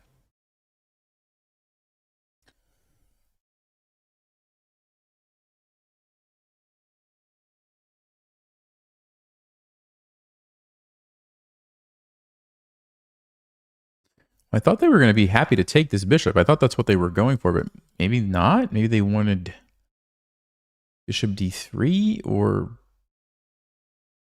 sacrifice and fork. That doesn't look good. I don't know what they're wanting. I don't know why they're not taking this. Maybe bishop d3 or maybe h4, but then I just go back. Yeah, I couldn't tell you. Couldn't tell you.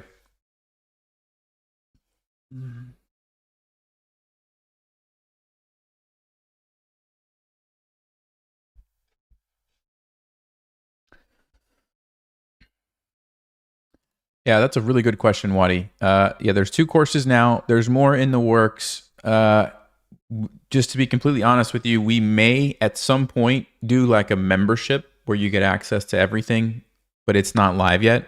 And I don't exactly know a date on that. It might be coming. Okay, they do take. But yeah, right now they're standalone courses. but there's possibly a membership in the future if there's interest in that and people will want to do that. Something that will give you access to like all the courses, you know, for like a $30 a month or something. I don't know. I don't know what the price would be, but okay. So this is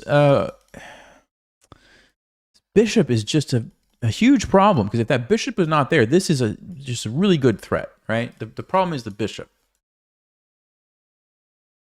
But how do I get rid of the bishop? That's what I'm not sure about. E5. And then if you push, I can jump in. That would get rid of the bishop. The problem is if you take me, I take. No, that's fine. Oh, I would love that position. It's got to be E5. So this is what you want to think about. You want to think about, okay, what's the weakness in the position? Here, let's just say. How do I take advantage of? Well, here. What's the problem? Okay, the bishop. How do I get rid of the bishop? Well, that's what I'm going to try to accomplish here. Knight to D4. Now they can take me. Now they don't have to take me, but then I have a really nice knight in the center of the board that's attacking all kinds of stuff. But if they do take me, I've opened up the E file, and I've gotten rid of the defensive piece that's going to help me attack them better. And then I'm probably ready to sack my knight and jump in and somehow like checkmate them with the queen and the rook, and I don't know exactly, but so that's what I'm thinking.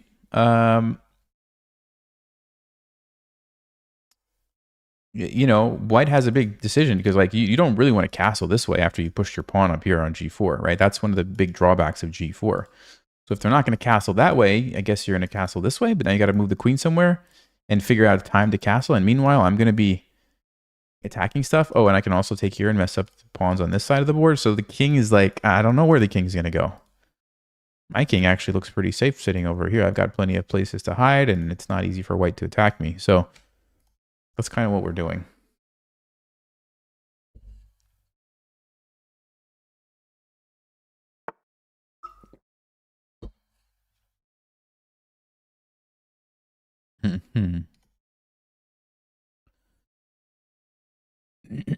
Okay, so if we take, the problem then is my knight has to leave, but I don't like that, right?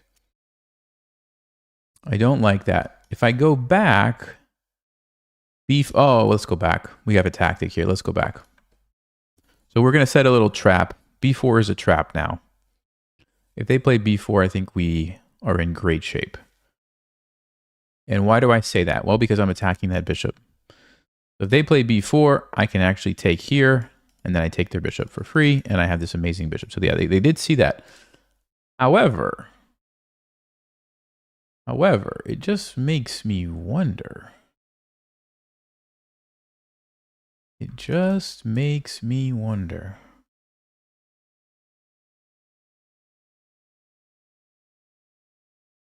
Oh, guys, do we have some crazy sacrifices here? Like check, takes, trade, sack another knight, go in with the queen, bring the... Oh, we need the rook to be here. Man, that's unfortunate. If the rook was here, we'd be golden, but...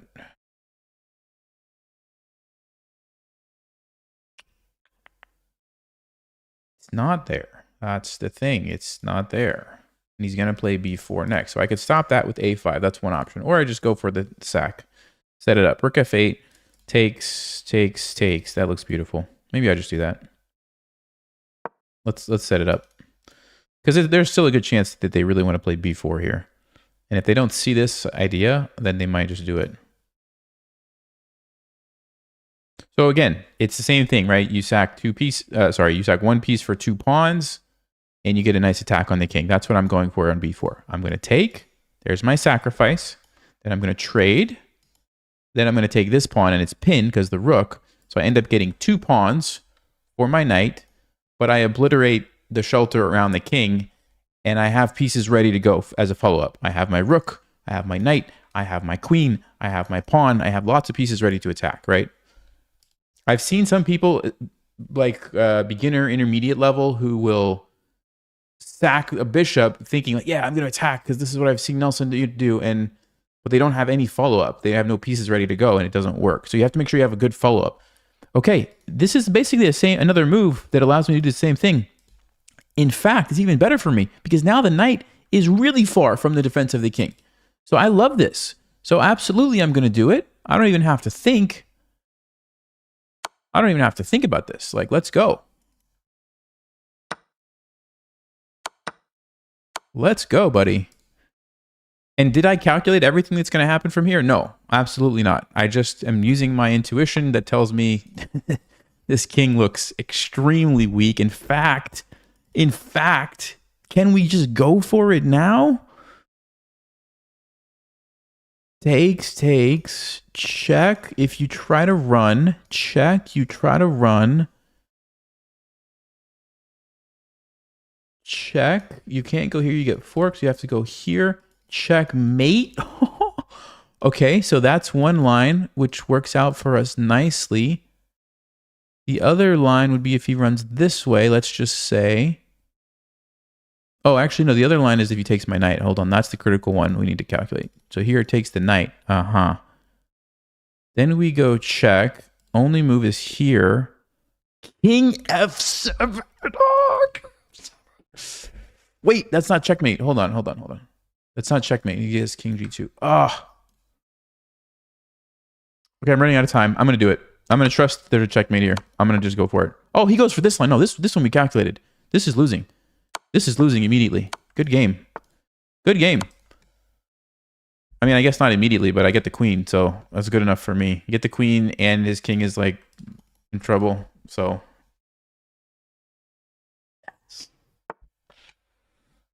All right, we could take here...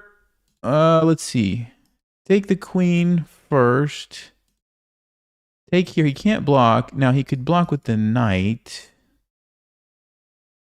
Doesn't really matter, does it? Okay, we'll take it. And I think I will just take a bunch of pawns. Why not? Take this one. I'll come over here with the fork and take another one, maybe. He has this move.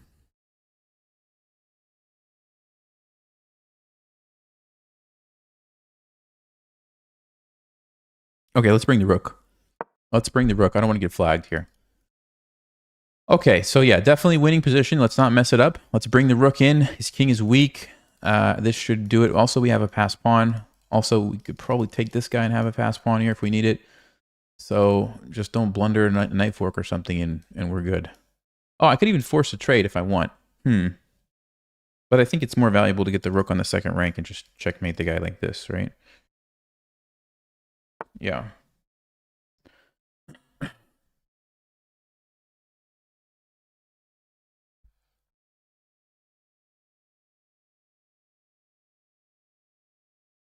Okay, he's going to defend with the rook. That's fine.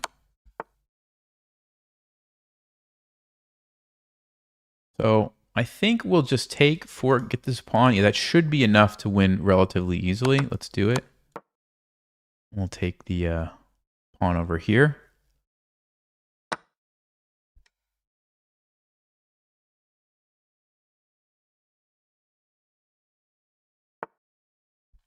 Okay, tactics. Do we have tactics or do I just push my pawn? What's the easiest way to not mess this up? Let's see. Here. I think I'm just going to start pushing this guy because this is going to be hard for him to stop. This is going to be really hard for him to stop. His knight's out of position. His king can hardly do anything. The rook, I mean... Oh, I might even be able to sack, push. No, then the king's too close. So let's not do that. We'll just go with a check. Keep his king tied up to the knight here. And then I will push it now. 3 moves away. This should do it. Waddy. You got the course. Okay. All right. You guys are getting in early because I think it wasn't supposed to be live yet. But if it is, that's fine. That's fine if it is. But you guys are getting in really early. I'm just going to say that.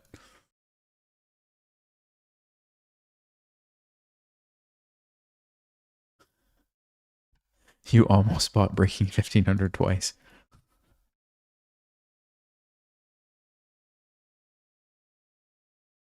Okay, I think he's going to resign soon. Nope. This guy wants to fight on. Well, I'm going to just get a queen. I'm going to get another queen.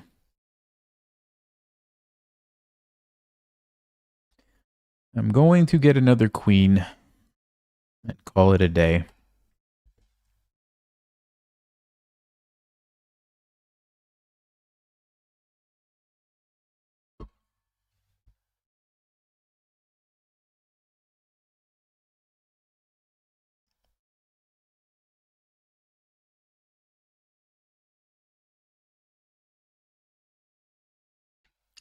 I mean, he's probably thinking of like, can I somehow snag a pawn and take here and get my own queen? But it's just too many moves. I mean, one.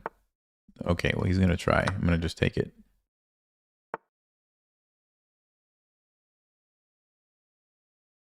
What is he doing?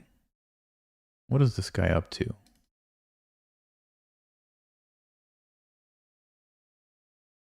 I see a tactic. I see a tactic. And if he tries to defend queen here and here, there's the resignation. Okay. How many brilliant moves? 2 brilliant moves. Let's go. Although I had a game recently where it said 3 brilliant moves, and then I went to the game review and it was like 1 brilliant move. So they sometimes they rob you from these. But let's see if they stay. Let's see if those were legitimate brilliant moves that stick around. Yes. Yes. That's why you should get the Scandinavian course. It's just so much fun. All right, so they played f3, very common. People are like, okay, I'm going to make you waste the tempo on your bishop. Fine, we just go back. This is also very common. They try to hold on to the pawn. e6. I talk more in the course about if they take, what happens. So I'm not going to go into it now. This guy actually made the best move. Interesting. So bishop e3 is the best move. Okay. Oh, and knight b4 is the move. See, I even said it. I'm like, I think I'm supposed to play knight b4 here. And then I didn't do it. Because why didn't I do it? I don't know why I didn't do it. Yeah, this is the best move. And then you go queen e7. And you line up here with your queen. And here you always take with... Oh, this one you take with the queen. Okay, this is a line I have not looked at. Yeah, I think bishop e3 sort of changes the dynamic. Because now Stockfish is actually saying take with the queen and castle queenside, which... Okay, that's a little bit weird. So bishop e3, kind of a funky move. Anyway, we went back. He did this. Da da da da da da. Yeah. So this idea was the. Okay. Okay. So Stockfish says you have to castle, even though you're weakened here. You at least get out of the center, which is a big deal. When he played knight a4, he totally allowed me to do what I wanted to do, which was attack the king. There's the first brilliant. And then I guess the second brilliant. Oh, it was rook takes f3. Okay, so here's how you want to think about it, guys. When you are attacking someone's king, the biggest risk in the position is that they just run away and hide, right? And it makes sense. They don't want to get checkmated. Like, so he's just going to run over here and hide. And if he gets over there and hides, like, okay, now what am I going to do? I'm down some pieces. Well, I'm going to lose, right? So you can't let that happen.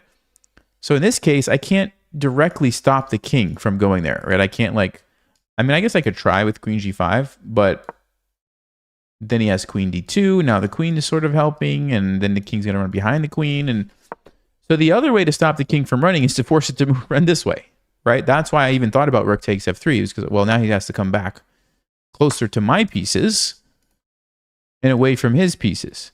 Now, I'm going to be honest with you, I didn't calculate everything, and I actually played the wrong move. Oh. So this was the wrong move, and it was because he could take this and survive? Oh, man. So Stockfish says I'm supposed to play queen h4, and I'm totally winning.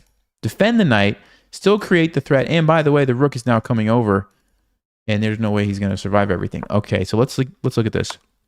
So we saw what happened here. I calculated this correctly. Yep, he gets forked. Now I just have a winning position. Fine. And the other one that I was calculating was if he tried to run this way. There's just a checkmate like this. Okay, so the queen and knight are very powerful together. So let's see what would have happened though if he took the knight. So if he takes the knight, I think I was gonna go with the check, probably here. And then I think I was going to go king f7. In my mind, I was thinking, and once the rook comes over, he's done. But no, he's actually not. He actually survives. Yeah. So I would have had to figure something else out. Like rook f8, but even that, I don't know. Yeah, Stockfish says the best chance is to keep trying to check with the queen, then bring the rook over. But okay. That's what he had to do. Take the knight. What a game. That's a great game. Oh, I got to update. 71 brilliance. Oh. So that's the kind of game that you can expect, though, if you take my Scandinavian or Ponziani course. Like, every chance I get, I'm showing you guys, like, a way to go down a crazy sacrifice like that. So it's a fun. They're fun courses. Yeah, it's not going to be like Stockfish approved lines every time, but you're going to win a lot practically. All right, let's see if we get a chance to play Scandinavian again. Or are they going to do something else? Okay, here we go. All right. Getting lots of example games here. So we're going to bring out the knight. This is the course, by the way. The course is about the modern Scandinavian. There are other lines. This is another. Actually, this one's more popular. The queen comes out, but in this case, in my course, I don't do that. We go for the modern. So you don't have to worry about your queen getting chased around usually too much, which is why one of the reasons I like this. Okay, let's do the same thing. Maybe we'll get the same game. Let's see. Are they going to go with F3 again?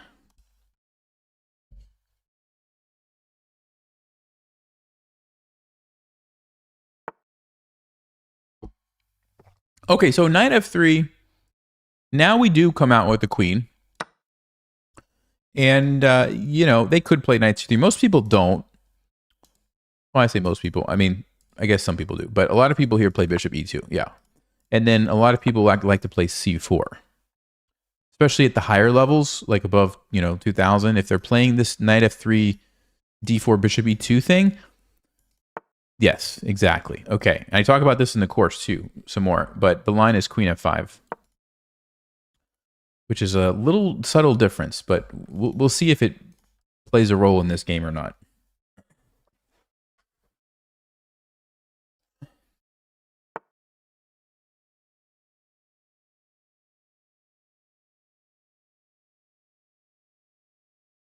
Okay, bishop e3 I don't think is the critical test. Well, maybe it's fine, but there's a line where they play like queen a4 and d5, and it gets really interesting, and I was hoping I was going to get to show you guys that, but not today, I guess. All right, so bishop e3, let's think.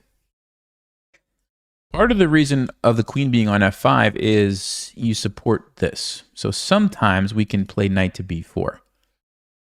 Yeah, I'm not going to do it yet. First, I want to castle, get my king out of the center, and get this pressure on the d file. One of the key aspects of playing the Scandinavian is if you can castle queenside, your rook immediately puts pressure on the d file. That's usually a really nice thing. And also a lot of times, very common that they castle kingside, so you get opposite side castling dynamic, again, which leads to these aggressive positions where you get to attack, because you can just throw your pawns forward. You don't have to worry about anything. Same thing for white. They can throw their pawns forward. They don't have to worry about anything. So I like those types of positions, and that's what we're doing here. So let's see how they're going to respond.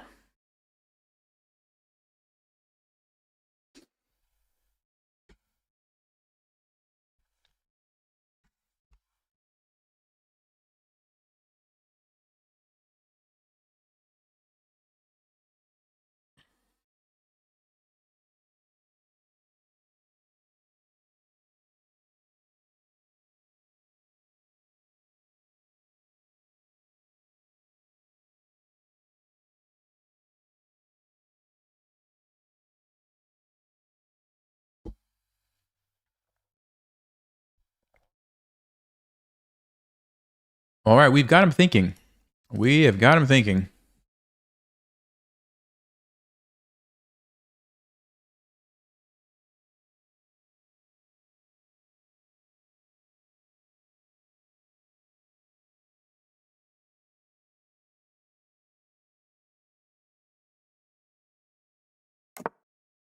Okay, so they do castle.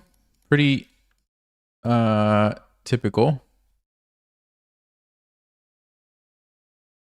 So let's think about this. I think e6 is what I'm going to play. Let's out the bishop. Help stop d5 ideas. Sometimes you can play e5 and just really put the pressure on, but in this case, I think we do want to kind of keep an eye on this. So I think the move here is going to be e6. Well, let's do that. And if they play h3, we will have an interesting decision to make. Because there's three ways you can do it. You can trade, and you give up the bishop pair, but then, game goes on. That's fine. That's one option. The other option is we play h5. I said three. There's actually four ways we do it. You could play h5, fishing pole trap idea. You could also sack the bishop for the 2 pawns right away, or you could drop back, see if they fork us, and then sack the bishop for the 2 pawns. So there's a ton of ways to play if they go with h3. I think it's generally a matter of preference. Like they're all kind of good for different reasons, depending on what you want to do. So we'll see if they play that.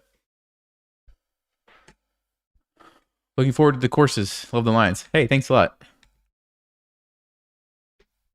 Ginger GM. No, I've never played. I have never played him. I've seen some of his stuff. I like his personality, but no, I've never played him. I think he likes to play kind of aggressive chess too, right? I think he likes the Dutch maybe for black against d4. I don't know too much about him, but yeah, I know who he is, but I haven't played him. But he's a GM, of course, so he would probably, smash me. I don't usually win against GMs. Not yet, anyway. Maybe we'll get there one day.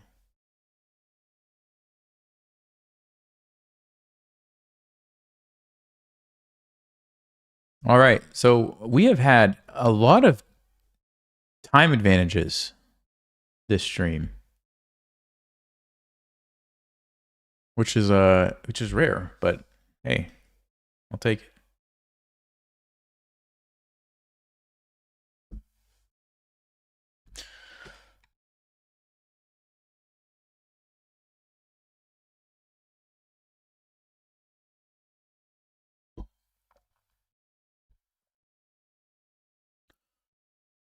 All right, what are they going to do? Just develop the knight? Or are they going to go for it? They're probably thinking about this right now. They're probably thinking about the sacks and stuff. Maybe I should think about it too. I kind of prefer the fishing pole idea. Now, the thing is, okay, they played knight g5. Never mind. I was going to say the thing is, when you play the fishing pole trap, a lot of times they don't take it. They'll just leave it there. But that's fine too. Then your bishop just sits there and is annoying.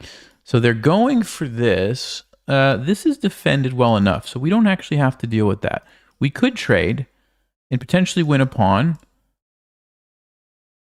In fact, that looks pretty good, right? We take and take. If they take back, we can actually even just take this. They take here, we have b6. Ooh, that's a b5, king b7. Takes, queen somewhere. That's very interesting, actually.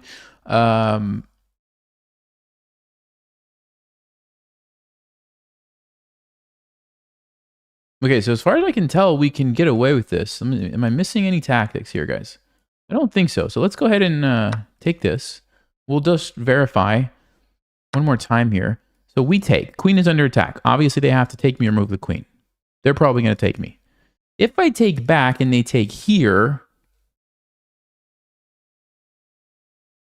even that's an interesting position, isn't it? We could even play like knight g4, sacking the rook. Trying to check that there's h3 though. There's h3. Yeah, okay. So I think what I would do is takes, and then take the knight. So we win a pawn. But we have to think about this. Now, normally when that happens, you can trap the bishop. Queen f3 would be a sneaky move, though. Ooh, that would be a really good move, actually. Okay, so maybe we can't do that. So let's keep thinking here for a second, guys. We can also play something like knight e4, and then after the trade, we have a lot of pressure on this pawn. Knight c3, we just take.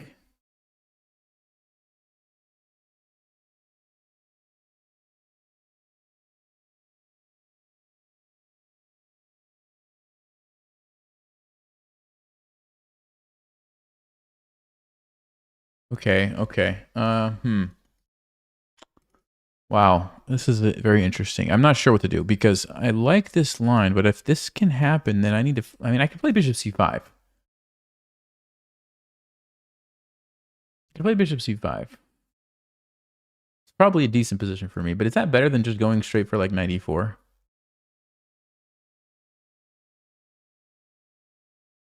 Maybe not. Maybe just knight e4 is good. Or knight g4 is another way. Hold on, knight g4 also. Then I'm threatening to take it and win the knight. He's got to deal with that. So what's he going to do? What's he going to do? You move your knight back? Maybe that's even more annoying then. We could play h5 and keep attacking. All right, let's do that. Let's do that. Lots of options. It's hard to tell. Sometimes you have these positions where you have like 3 or 4 pretty good moves and it's like they're all decent and you don't know which one's better. That's what I'm feeling right now.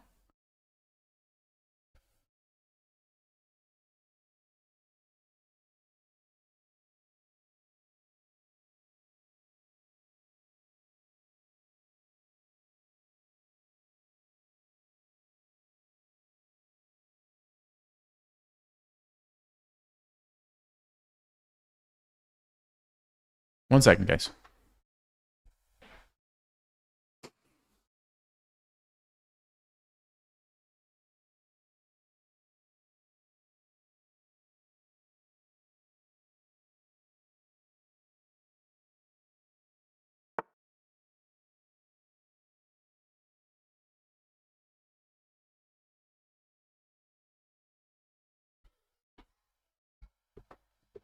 One second, guys. I have to just text my wife something.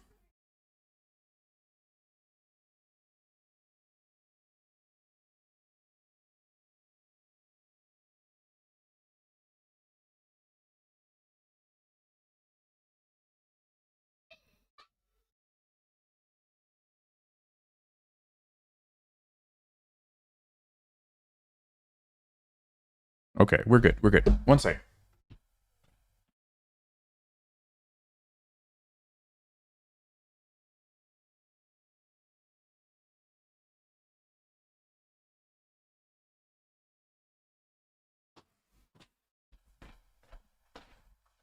All right. Sorry about that, guys. My kids are congregating downstairs and it was getting loud. I'm sorry. Is this not a blunder? Oh, he wants to take with the queen and defend his knight. I see. Okay. So options are we take it anyway and take a pawn. Or we go h5 and defend the knight this way. And if they take me, I get the open h file, which looks amazing. But then I have to calculate, is it actually winning? And I don't know if I want to calculate all that. So I'm probably just going to take here. They have to take with the queen. Otherwise, they lose the knight. And then I just take a free pawn.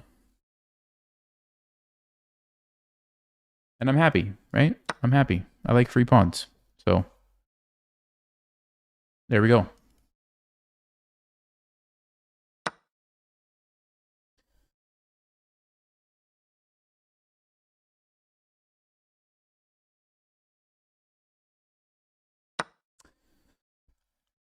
And not only do we get a free pawn, but we get a knight in the center of the board, which is threatening all kinds of stuff like this.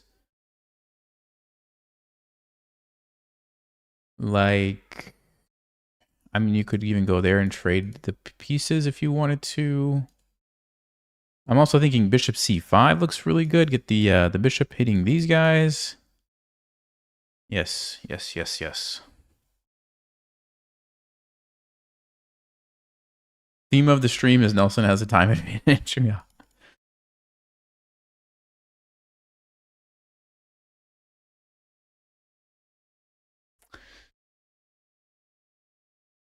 So what's white going to do?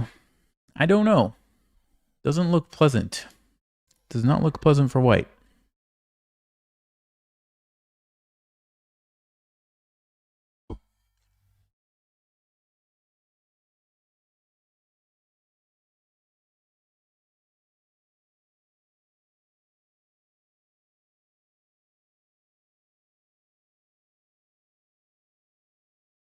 Knight a3, I guess, is the only move that looks like it makes sense to me. Actually, no, because I just take it. You can't play knight a3. What am I saying? Wow. White's in a big mess, aren't they? Yeah, so maybe they have to allow the fork and try to go for some cheapo checkmate. So like rook d1, queen here, checkmate, you know? But of course, I'm not going to let them do that. So if they played rook d1... Whoa, whoa, whoa, whoa. Could I even Sack my queen? Takes? Check? No, I can't get away with that, right? Okay, well, that looks like a mistake. Let's take it. All right, and now I think we can fork. Now, let's just verify quickly.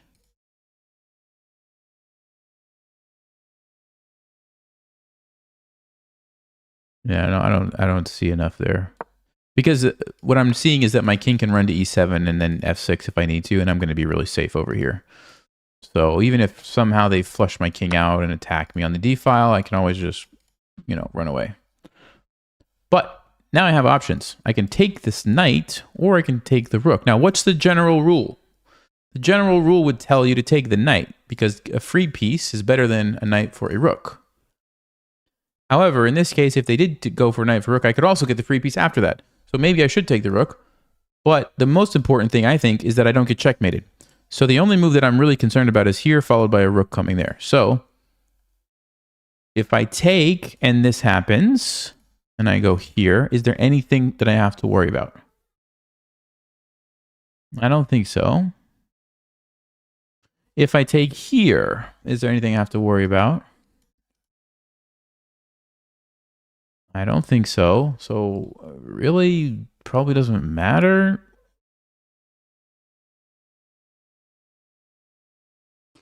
You know what? If I take here, they could actually play rook d1 right away, which would be a little bit scary. So I think it's smarter to take the rook, because now you can never play rook d1. I just take you, and I always have an escape square for my king. Okay. I hope that made sense to you guys, how we calculated that.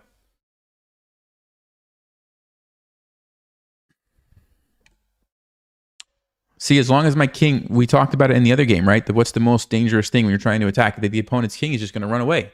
That's what's happening here. He's trying to attack me. I'm just going to run away. And I'm going to run over here and over here. And I'm going to come up here, do this, you know? So you can try to stop me, but nope, now you can't.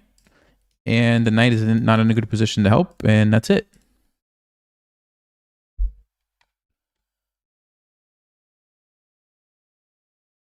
I bet we would have still had a way out of it if the rook went there. Maybe like... I'm trying to think. Yeah, it would have been a little tricky. Maybe like rook d6, but then we would have to probably sack a rook in the corner. Like it was not going to be ideal. Okay. He's trying to potentially reroute the knight somewhere. So I still want to be careful, right? I don't want to just like blunder something and lose here. So let's just think carefully, but probably just move the knight out. Check. We run.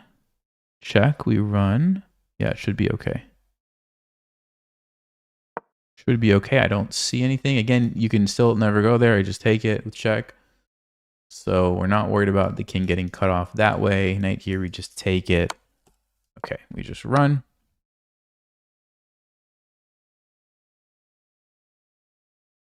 Yeah, I think I'm just going to go here. I understand you can take another pawn, but I don't really care about the pawn. And then it allows me to play rook d7. This is fine. Queen is guarding it. Okay, and let's just double up here, I think.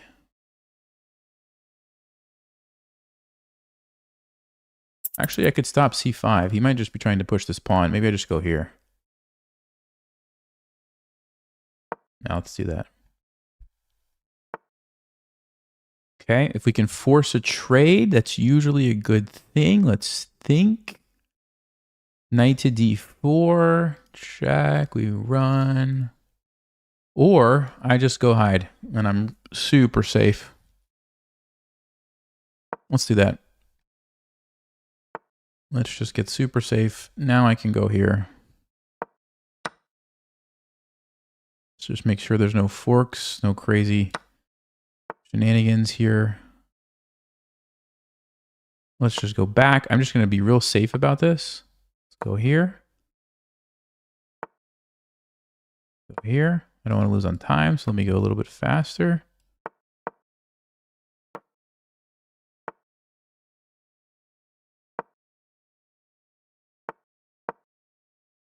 Let's make a nice little blockade.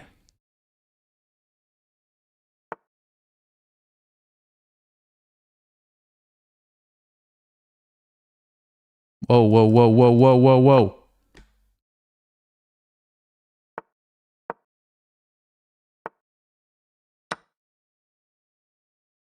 This actually got a lot trickier than I thought.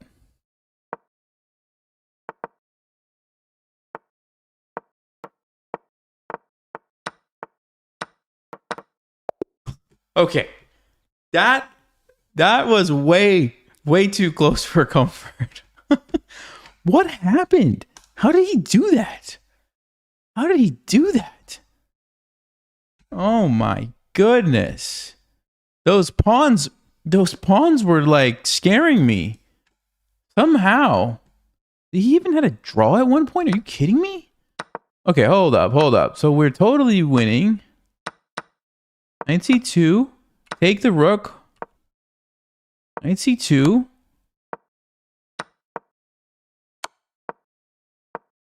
Totally winning. Rook c... I mean, I'm playing like a computer here. Knight to d4. I'm playing it perfectly. What did I do wrong? I worried about my king too much. Like, what did I do wrong? I don't even know. This is actually amazing. See, I sort of panicked here because I'm like, if I take this, yeah, I was right. I'm like, I think I might be in trouble. And Stockfish agrees. I am in trouble. Because now he might actually win this game with the pawns. Rook b8, a5. I have to sack. Yeah, I have to sack just to not lose. Okay, so I realized that, and then it was costing me time. And then here, he could have played queen c6. He's threatening to get the queen. Wow. Of course, we only had a few seconds. He's not going to be able to calculate any of that stuff, but wow. Okay.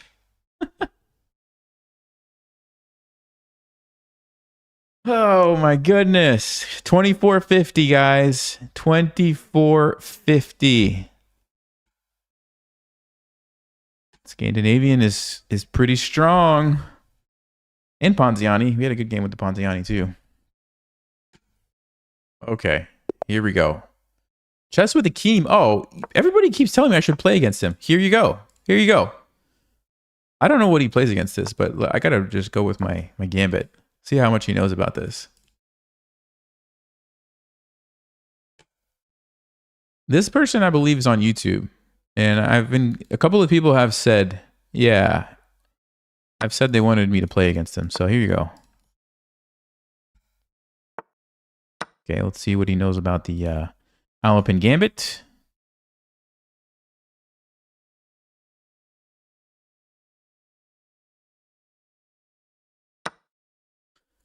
Okay, is he going to fall for the trap? I don't think so. I think he's probably not going to fall for it, but let's see. There's always a chance. There's always a chance. He's probably going to go back. I'm going to pre-move this when he goes back. Actually, let me not pre-move in case there's some crazy move. I don't want to blunder something.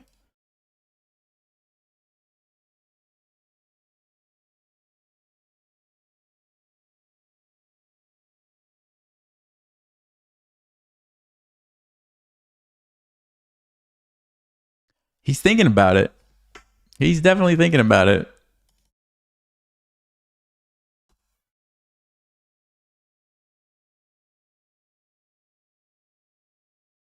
Yeah, the fact that he's taking so long tells me he's definitely not going to play it now. He's noticed this one. He's going to go back. He's definitely going to go back here. And I'm going to play knight f3.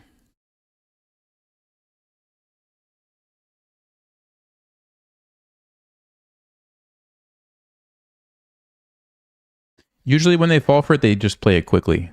They just fall for it right away.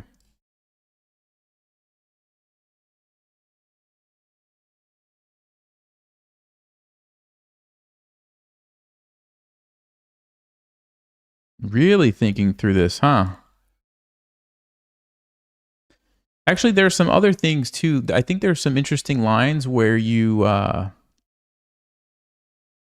play some random move like c5 or something and you just leave the knight there because you can always get the fork and win it back later. I've had people play that, so maybe maybe he's thinking through something like that. I don't know.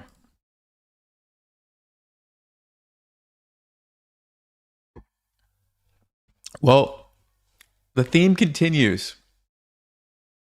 I have a time advantage again. This is like, this will never happen again. This is a stream to remember because this is very rare for me.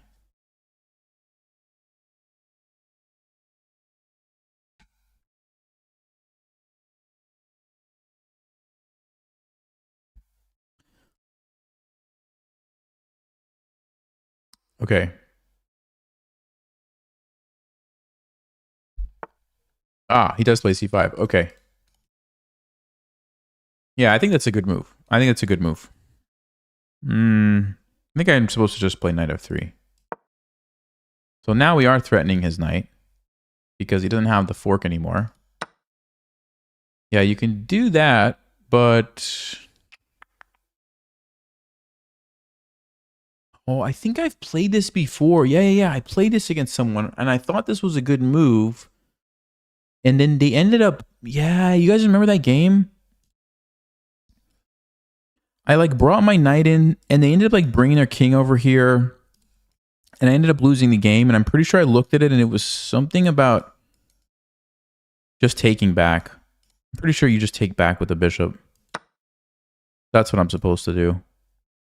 Don't go for it. It's like a not a trap, but it's just like not a good line for me. I mean, I had a decent game, but I lost. I'm pretty sure. Yeah, I think I remember looking at this. Knight c5. Whoa. That's an interesting one. Probably we should just develop and take back. Yeah, he's going to get the bishop, but that's okay. We're going to get a big lead in development. Let's go. We have 3 pieces out. And the queen. He has no pieces out. So I kind of like this for me. Okay, he's going to try to get some development going, I guess. Actually, no, what is he doing?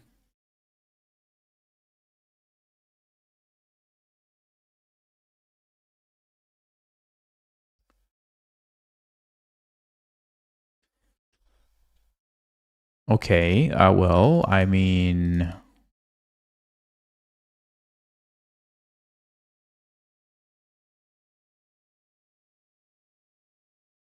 Okay, what are my options? Well, I go back.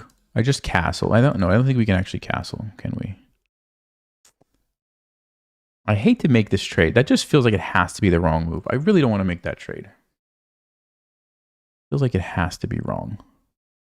So maybe I just go here. Maybe I just go here. Let him take and take with the pawn. It's not the end of the world. Like, yeah, it's an isolated pawn. So what? So what? I still get to do what I want to do. I get to castle. I get to try to generate an attack. He's still behind in development. Yeah, this feels pretty good. Okay, bishop b7. Let's castle. This is where I want my rook. Okay. And now let's think. Maybe we just relocate this knight. And on f5, I'm thinking we go to c5, but maybe g5 and do some crazy sacrificing also could be a possibility. Okay, what's the deal? What's the deal? He wants to take this. Can I play knight g5?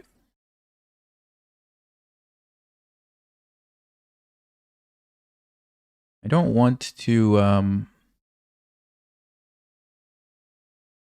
Okay, we can also play d4. But then his knight's going to d5. It's a very powerful knight. So I kind of feel like I should be thinking about attacking. I really do. The problem is queen d3 though, right? My bishop is... Queen d3, queen h5 takes with the check. I go here, h6. I don't think we can do that.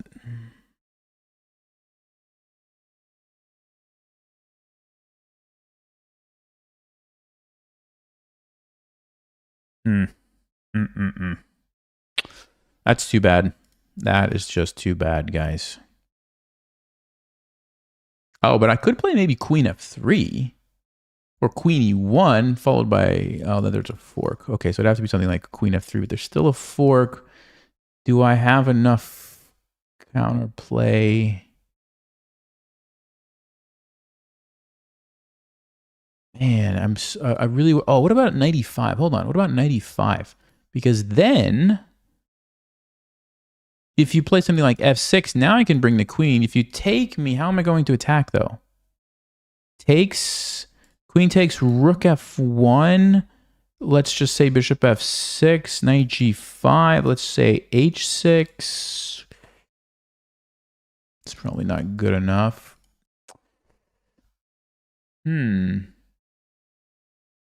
What if I don't sack a piece? What if I play a3, takes, and takes? Now that's an interesting position. Ooh, I like it.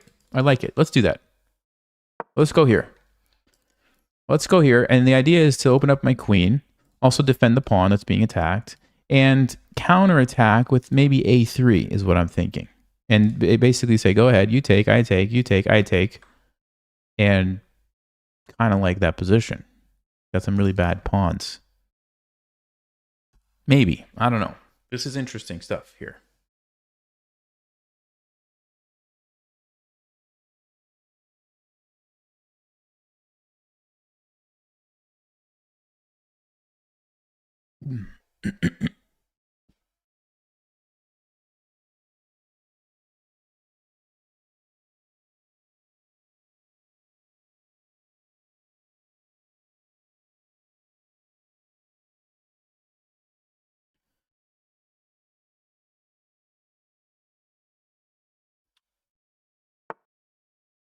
Okay, he does go for f6. I think I'm going to go forward with this line because otherwise, what am I going to play? Like, nothing really makes sense.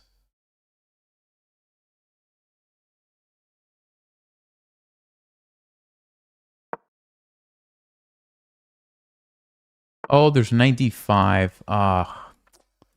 Now I'm going to have to do something like knight c4. I did not see that. No, that was a bad decision. Yeah, this is not what I wanted. I didn't want to do this. No way.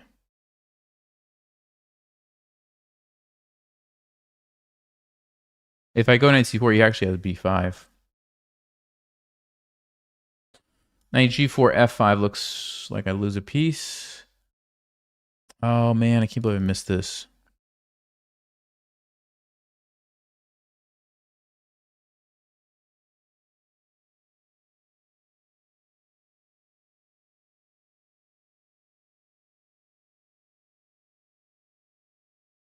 Okay, is there any way to turn it into some sort of weird gambit? Not really. This is really bad. Oh boy. Okay, I mean I can go here and take this, but that's then there's a fork. This is awful. This is really awful, isn't it? Bishop d2. No, then the knight gets to f6. Nope. I think we're just in trouble, guys. I think I just big time blundered this one.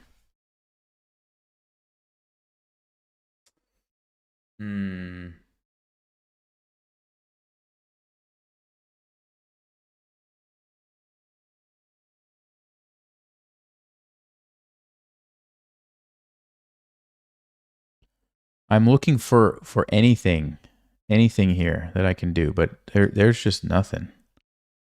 There is just nothing happening.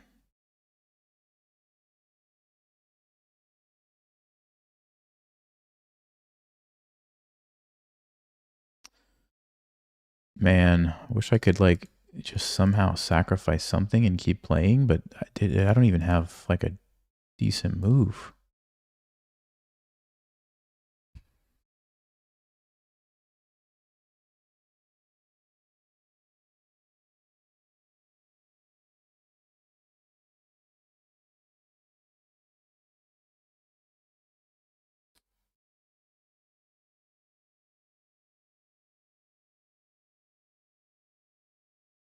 Yeah. Okay.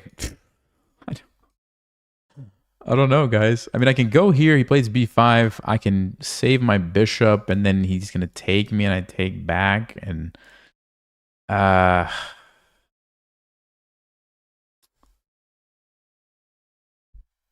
what's the alternative? What's the alternative? Mm,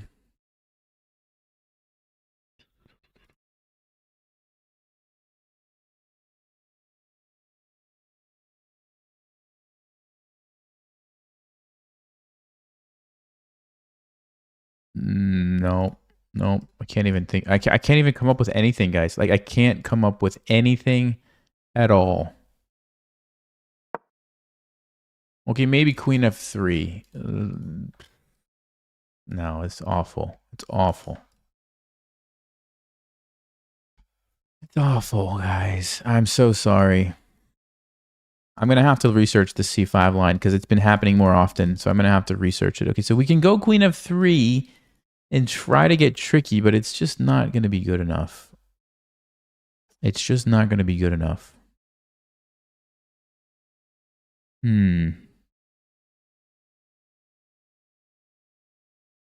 All right, we'll go here. I don't know. This is over. I messed up. I messed up.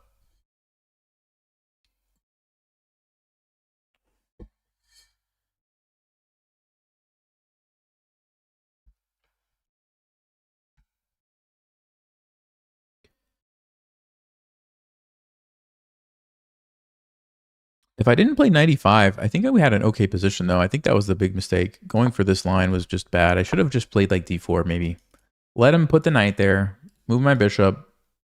Game goes on. We're fine. Like, yes, his knight's good on d5, but at least I don't lose a bunch of pieces. Okay, we'll take back.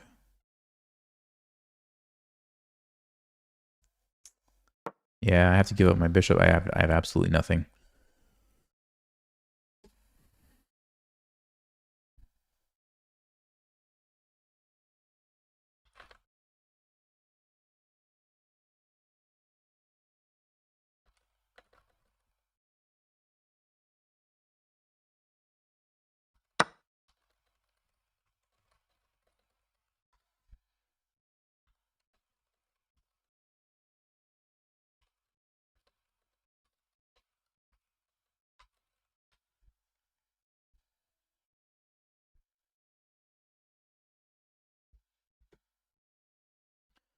All right, so 3-4-5, 3-4-5. So we're down one piece, but it's actually worse than that because he's got two bishops on a relatively open board.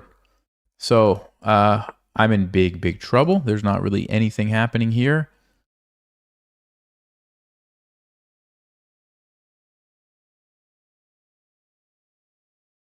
I'll just put my rooks like maybe behind the pawns and just try to push them and see if we get lucky. But this is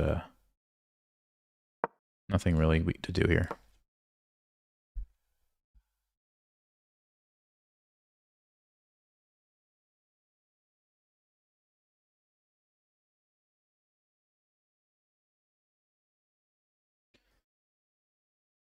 Hey, you know what? The other game, the guy was just like throwing his pawns forward, you know? Maybe I'll just throw my pawns forward and see what happens.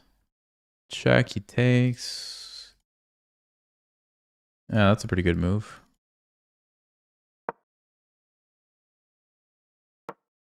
Now he can force some trades, though.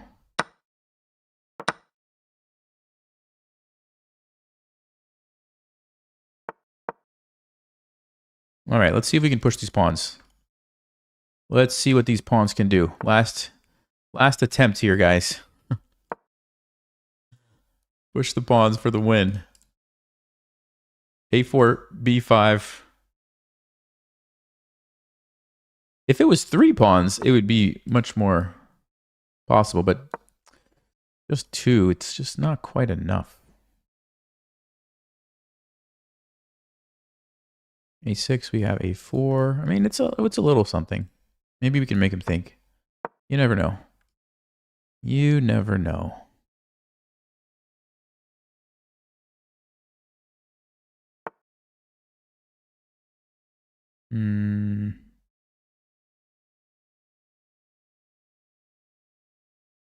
Let me see. What if I do this first and then B5?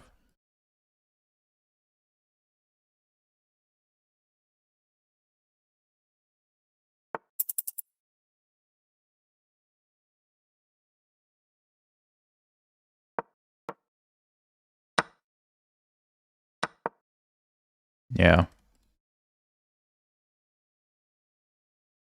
We can try to hold on to the pawn and see if we can do anything here.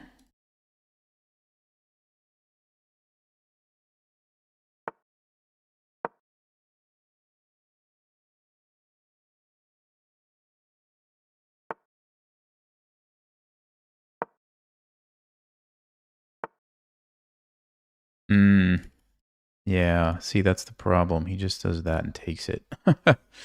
Okay. Let's try to keep the rooks on.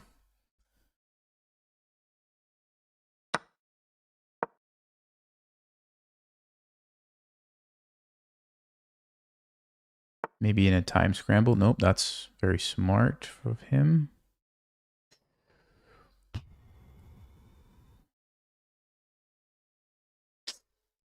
Yeah, I think it's over. He's going to go there. I can't do anything about it.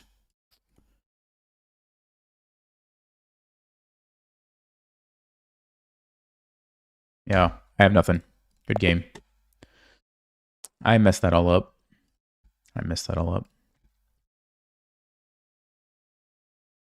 Oh, wow. Okay, he played a good game, too. Okay. Wow. All right. Well, what are you going to do? What are you going to do? Oh, c5. c5 is a brilliant move.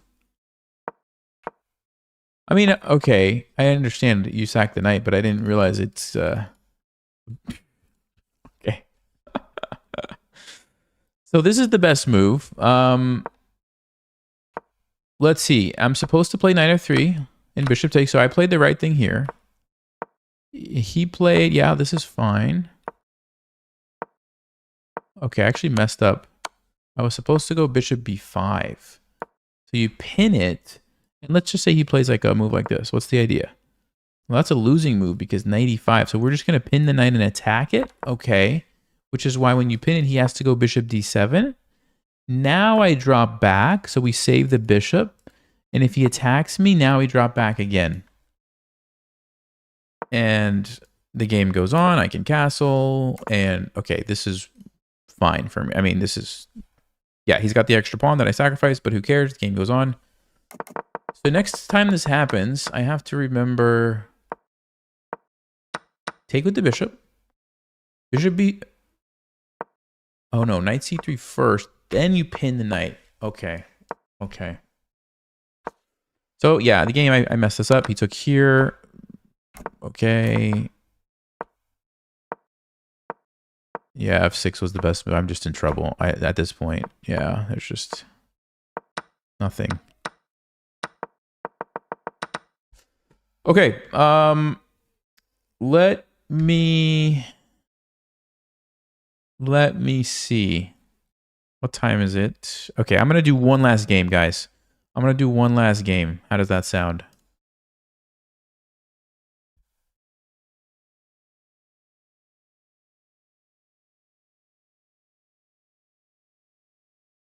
All right. Be right back. Bathroom gambit time.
Oh, right.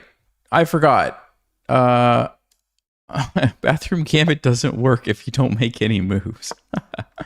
My bad. My bad. Okay. Oh, here we go again. All right. Well, now that I've just played this, I can remember the. Okay. Well, this guy take this is a little bit better for us, I think, or at least I'm more familiar with this. Bathroom Gambit declined. Yeah. Something like that. Let's bring out the knight. Let's bring out the bishop. Nice and symmetrical.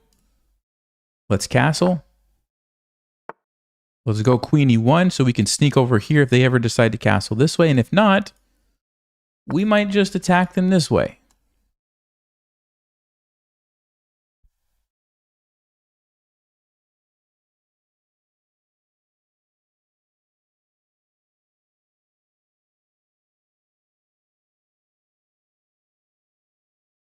Yeah, so, okay, a couple of moves coming to my mind. Number one, just annoying the bishop. If it goes back, maybe bishop f4, just being real annoying here.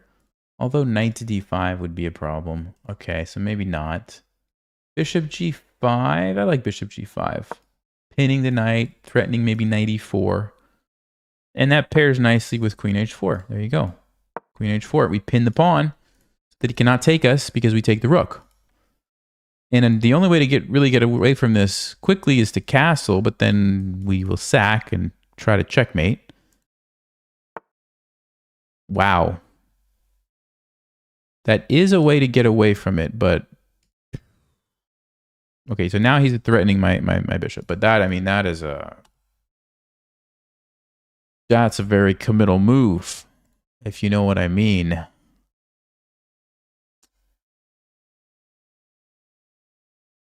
Very committal move.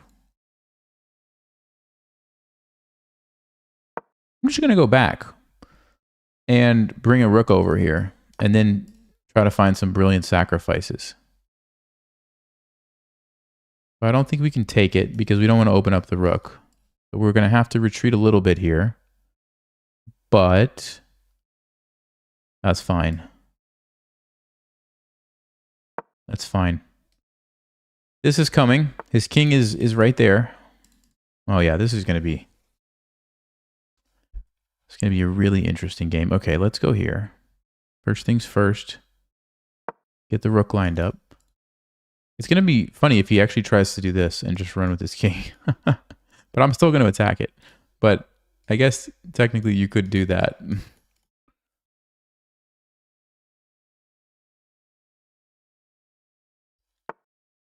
Oh, there you go. There you go. All right, first things first, d5. What's going on with d5? Takes, takes, takes. Don't see a really good follow-up. What's going on with knight e5? That actually looks amazing.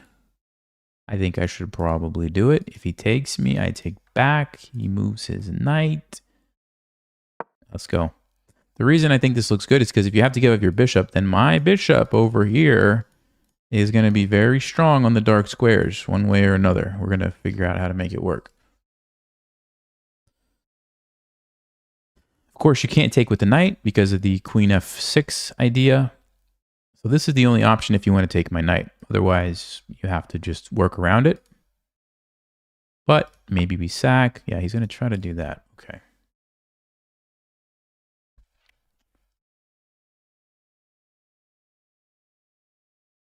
So option one, we take. He has to take with the knight. Okay, we can like jump in. That's decent. Option two.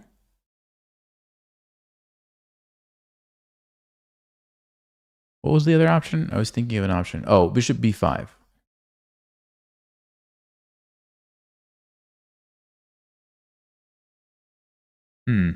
Maybe. Option three, knight b5 or knight e4. Because if we go knight e4 takes, we get rid of that bishop, then his king's going to have a hard time. This one actually might be we could just take a pawn. or the bishop. Okay, actually knight b5 is not such a bad idea, is it?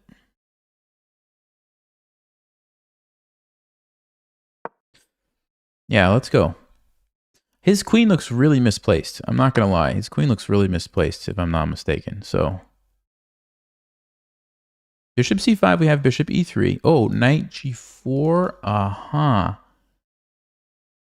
No, wait a second. That's a blunder, guys.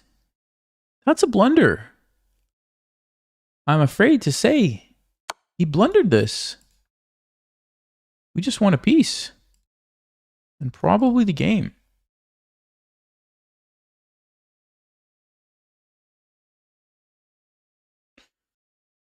Okay. We're back to 2450 after this. I wouldn't be surprised if they resign. That's a pretty big mistake. It's a pretty big mistake.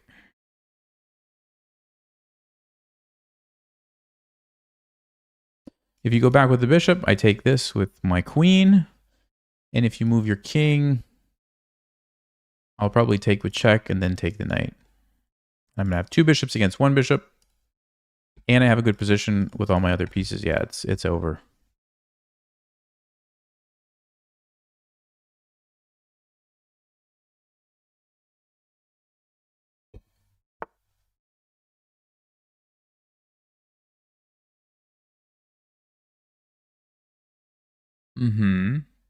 Okay, so I guess I'll just take it here.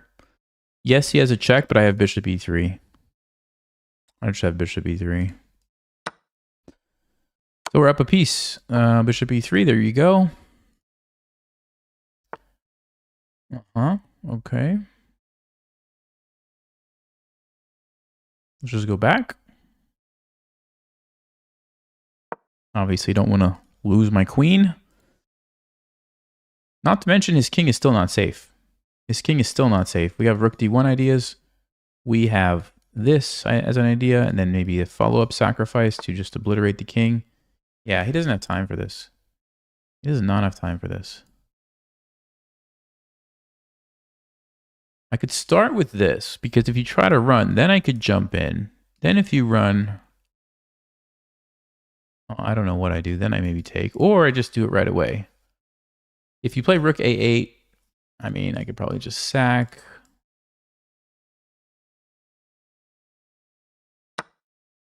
Also threatening bishop b5, actually, now that I'm looking at it. This is a huge threat. Well, doesn't that just win me the game, actually?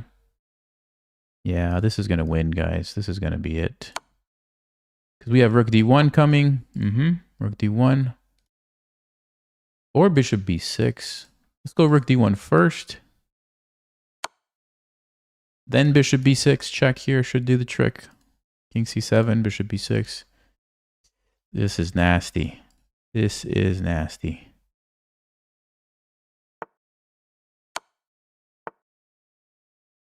Okay, probably just take here.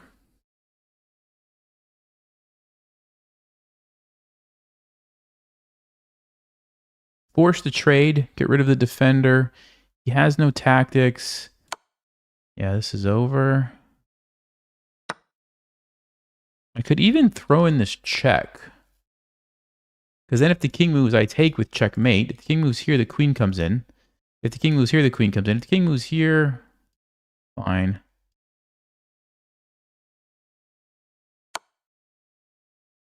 King c8, fine. Then we'll take it, I guess. Or maybe I'll just, let me see. Yeah, he resigned. Yeah, I mean, I was surprised it lasted that long. Okay, let's check the game review. Okay, so 94. We had no brilliance. I have to believe king e7 was not a good move. Let's see.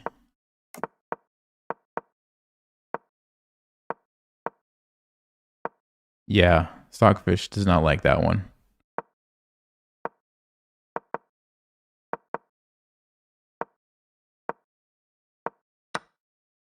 Yep, and then the blunder. After that, it was relatively straightforward from there. Cool. All right, guys, don't forget, Scandinavian course, Ponziani course is coming soon. I put a link in the description when it goes live, or I think it's actually live, but we weren't sure when we were releasing it. It was supposed to be like Monday, but anyway, check it out. I think you guys will appreciate it. And thanks, everybody. I will see you guys next time. 71 brilliant moves for 2026. Appreciate everybody. Thanks, Rob, Steven, for being here. Have a good night. See you guys next time.